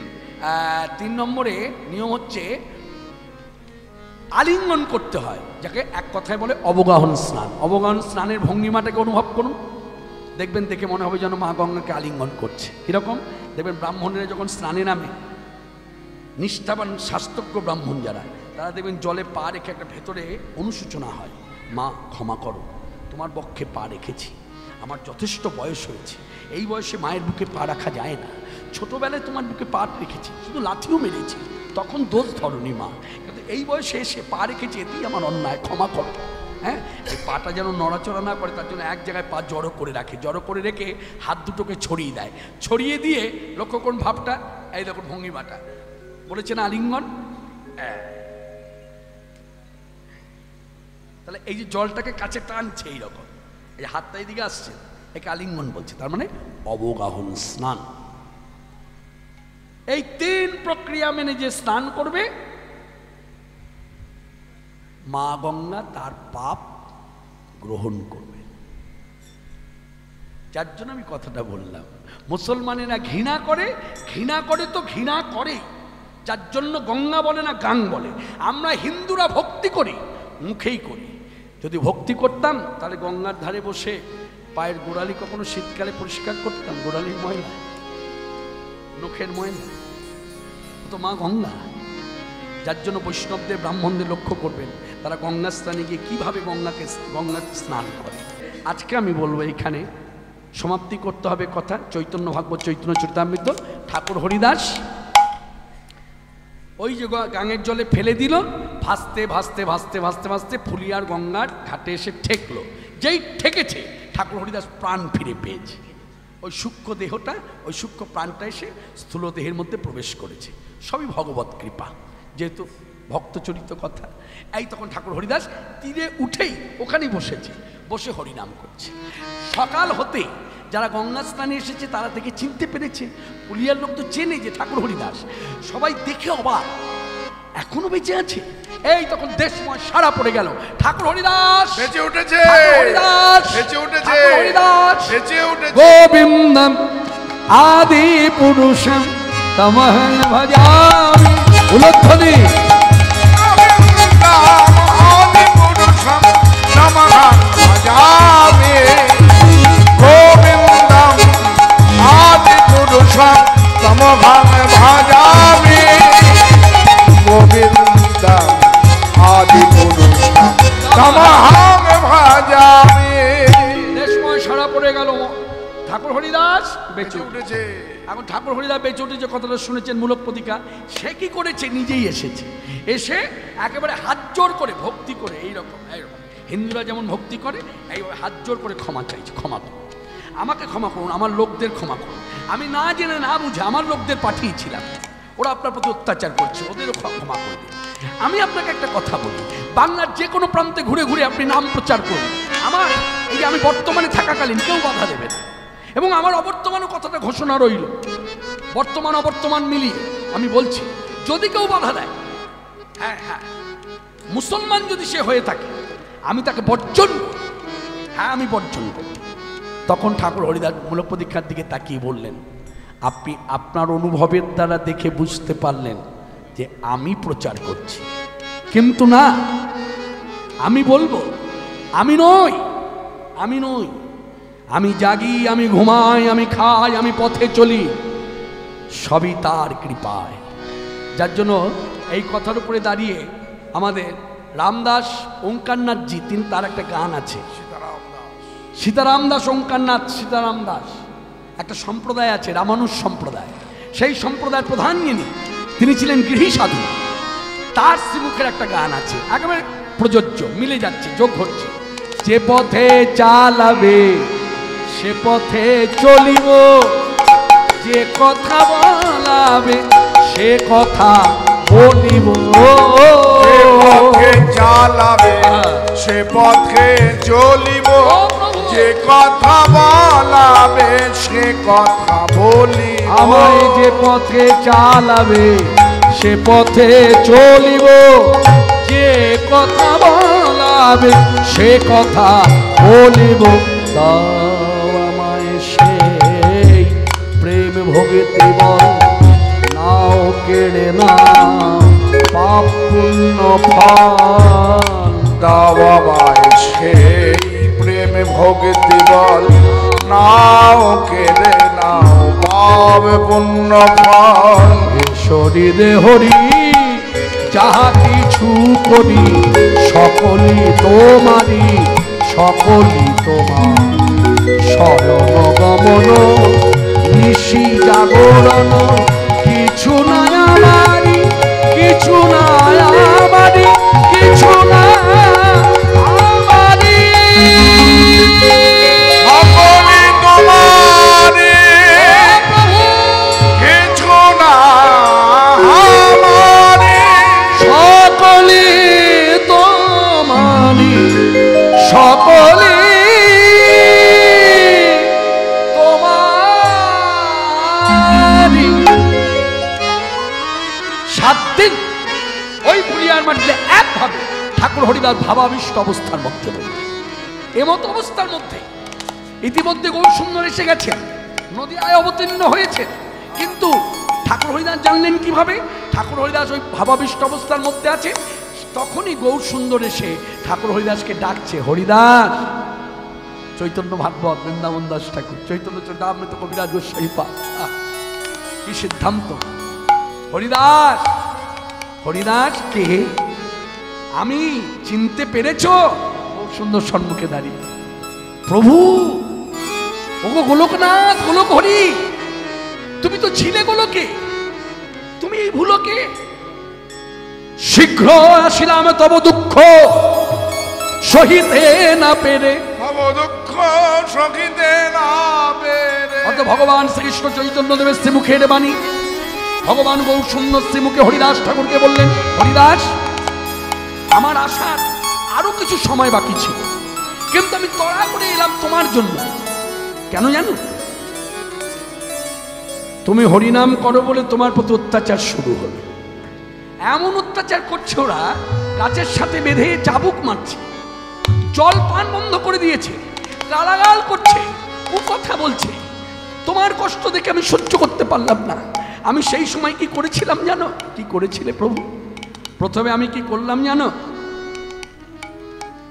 প্রথমে আমি কি করলাম জানো? আমি আমার দেহটা তোমার দেহের মধ্যে মিশিয়ে দিলাম। মিশিয়ে দিলাম। কেন দিলাম? ওরা যে বেত্রাঘাত করছে, ওই একটা বেত্রাঘাত যেন তোমার অঙ্গে না লাগে, যার জন্য একটা বেত্রাঘাতের চিহ্ন তোমার দেহে নাই। দেখবে কোথায় আছে? এই বলে মহাপ্রভু গৌর সুন্দর কি করেছেন? ঠাকুর হরিদাসকে সম্মুখে রেখে কথা বলছিলেন, এইবার ঘুরে দাঁড়ালেন। যেই ঘুরে দাঁড়িয়েছে ঠাকুর হরিদাস পশ্চাতে, তা মহাপ্রভু ওই দিকে মুখ করে দাঁড়িয়ে আছে। তখন মহাপ্রভু পিঠের দিকে তাকিয়ে দেখছে শত শত বেত্রাঘাতের চিহ্ন। তখন হরিদাস ঠাকুর হা হুতাশ করছে, হা হা হায় হায় হায়, কি করেছো প্রভু? হায় হায়, আমি তো এইসব বলি নাই। ওরা যখন বেত্রাঘাত করছিল, আমি কি তোমায় ডেকেছিলাম? আমি কি তোমায় বলেছিলাম যে তোমার দেহ দিয়ে আমাকে রক্ষা করো? তুমি এই কার্য করেছো কেন? তখন মহাপ্রভু গৌর সুন্দর ঘুরে দাঁড়িয়ে আবার বললেন, হরিদাস, আরো কি করেছিলাম জানো? ওরা যখন বেত্রাঘাত করেই যাচ্ছে, তখন আমি ক্রোধবশত বৈকুণ্ঠে সুদর্শন চক্রকে ডাকলাম। সুদর্শন চক্র আমার আদেশ পেয়ে এলেন। আসা মাত্র আমাকে জিজ্ঞাসা করলেন, বলুন কি করণীয়? আমি তাকে বললাম, তুমি তো অস্ত্র, তুমি লৌহ অস্ত্র, তুমি ধরায় যাও। আমার হরিদাসকে যারা বেত্রাঘাত করছে, যন্ত্রণা দিচ্ছে, জ্বালা দিচ্ছে, পীড়া দিচ্ছে, ওদেরকে তুমি টুকরো টুকরো করে কাটো। আমার আদেশ পেয়ে বৈকুণ্ঠে সুদর্শন চক্র ধরায় এলো। তারপর আবার কি? তোমাকে যারা মারছিল ওদের কাছেও গেল। তারপর আবার কি? ওদের কাছে গেল, কিন্তু গিয়ে ওদেরকে স্পর্শ করতে পারলো না। তার আগেই শক্তিহীন হয়ে পড়ে গেল। কেন? তুমি জানো না? এর মূল তো তুমি, এর কারণ তো তুমি। আমি কি করেছি বলবো? কেউ না জানুক, আমি তো দেখেছি। তখন তুমি ওদের হয়ে, ওই যারা তোমায় মারছিল ওদের হয়ে ভগবান শ্রীকৃষ্ণের কাছে মঙ্গল কামনা করছিলে। অর্থাৎ তুমি যার মঙ্গল চাও, বৈকুণ্ঠে সুদর্শন চক্রেরও সাধ্য নাই তার ক্ষতি করে। মাননীয় ভক্তগণ যারা সভাতে উপস্থিত, ভগবান চৈতন্যদেবের শ্রীমুখের কথা শুনে চৈতন্য চরিতামৃত চৈতন্য ভাগবত থেকে যে সিদ্ধান্ত দিল, এতে কি বোঝা গেল? ভগবান শ্রীমুখে তার ভক্তের মহিমা কীর্তন করলেন। ভক্ত শিরোমণি, কলিযুগে নিষ্কাম ভক্ত শিরোমণি রামাচার্য শ্রী ঠাকুর হরিদাস, পরবর্তীকালে সেই ঠাকুর হরিদাস নদিয়ায় এসে নিতাই গৌর দুই ভাইয়ের সঙ্গে মিলিত হলো এবং কাজী উদ্ধার জগাই মাদের উদ্ধার লীলার সঙ্গী হয়ে নাম প্রচার। তিনি সর্বপ্রথম নদিয়ায় দাঁড়িয়ে চিৎকার করে ঘোষণা করলেন, আমি জেনেছি, আমি দেখেছি, আমি ধ্যানের মধ্য দিয়ে উপলব্ধি করেছি, এবার গোলকের হরি, ওই গোলকের হরি গৌর হরি রূপে এসেছেন ধরায়, তোরা দেখবি যদি তোরা আয়ে সকলে জগৎবাসী দেখবি যদি যায়, তোরা আয়ে সকলে জগৎবাসী দেখবি যদি যায়, ওরে গোলকের হরি। আপনারা প্রাণ ভরে দর্শন করুন, যে যেখানে বসে আছেন সেখান থেকে দর্শন করুন। আমাদের কলিযুগ পাবনবতা, প্রেমাবতা, রসিক শেখর ভগবান শ্রীকৃষ্ণ চৈতন্য, অর্থাৎ আমাদের ঘরের ছেলে, বাঙালির হি অমিয়মতিয়া নিমাই ধরেছে কায়া, ওই গৌর গোলকের হরি।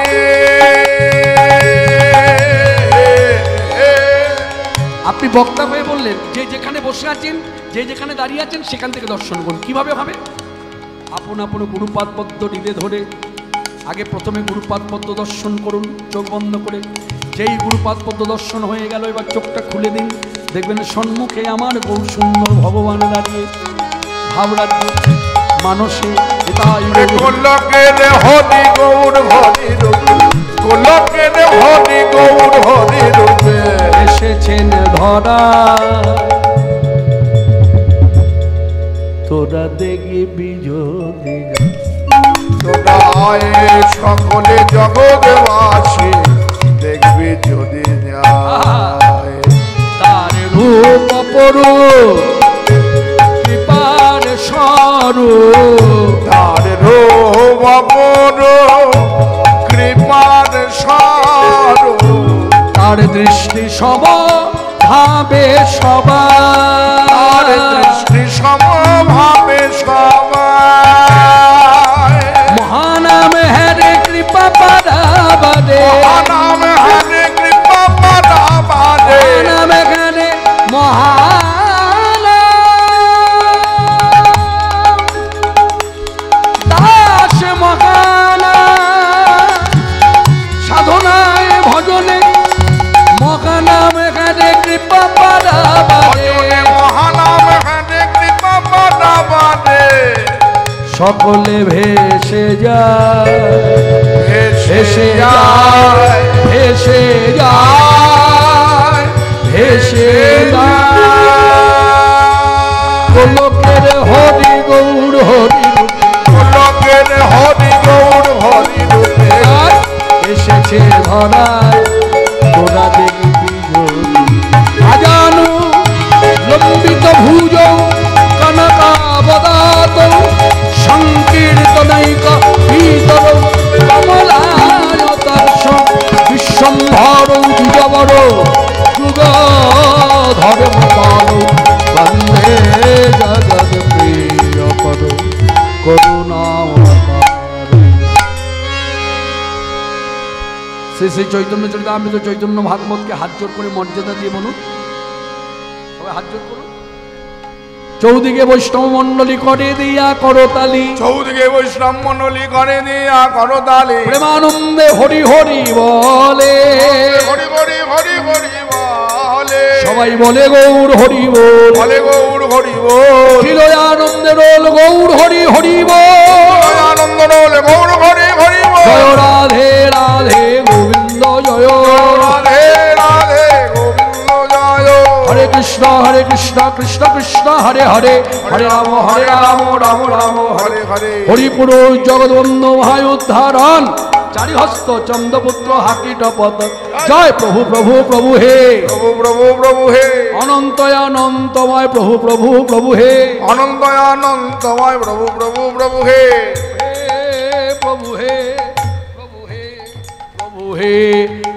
আমার সঙ্গে সবাই প্রেম ধ্বনিতে বলুন, বলো প্রেম ধ্বনি কহস্তাদে শ্রীকৃষ্ণ বলিয়ে প্রভু দাস শ্রী চৈতন্য সাথে শ্রী রাধা রানী কি, বৃন্দা রানী কি, চালিতা রানী কি, অষ্টমঞ্জরি কি, গঙ্গা যमुना माई की, गरुड़ महाराज जी की, पवन पुत्र हनुमान जी की, नृसिंहदेव की, शांति पुरुष प्रभु सीतानाथ की, प्रभु निताई चांद की, निताई पागल करा गौर सुंदर की, बंधु सुंदर की, दापड़ा धाम की, शांतिपुर धाम की, नवद्वीप धाम की, वृंदावन धाम की, नीलाचल धाम की, अयोध्यापुरी की, मथुरा मंडल की, राधा कुंड श्याम कुंड गिरी गोवर्धन मनुष्यगंगा चुरस्कर विजय मंडल की, श्री गोविंद गोपीनाथ मदन मोहन जी की, साकी गोपाल गोपीनाथ किच्चर गोपीनाथ गोपीनाथ सुकन्या गोपीनाथ देवनाथ गोपीनाथ जी की, भक्त सुभद्र भाई पुरुषोत्तम जगन्नाथ देव की, श्रीमान उत्तम शिवानंद प्रभु की, छय गोस्वामी वेदास गोपाल चौषट्टी मंत्र अष्टकवि अष्टब्रह्म ब्राह्मण महामंडली आपन आपन श्री गुरु वर्ग की, ओम विष्णु पाद डॉक्टर महानामचार्य जी की, ए बोली भाई साधु संत साधु संत साधु संत। আমার সঙ্গে সবাই মিলে তিনবার চিৎকার করে বলুন, চিৎকার করে বলবেন হর হর মহাদেব। আবার বলুন হর হর মহাদেব। আবারও বলুন হর হর মহাদেব। একইভাবে চিৎকার করে বলুন তিনবার। শ্রীমৎ দক্ষিণা কালিকা মাতা কি, শ্রীমৎ দক্ষিণা কালিকা মাতা কি, শ্রীমৎ দক্ষিণা কালিকা মাতা কি, সাধু সন্ত বৈষ্ণব ব্রাহ্মণ মহামন্ডলী কি, জয় জয় রাধে শ্যাম।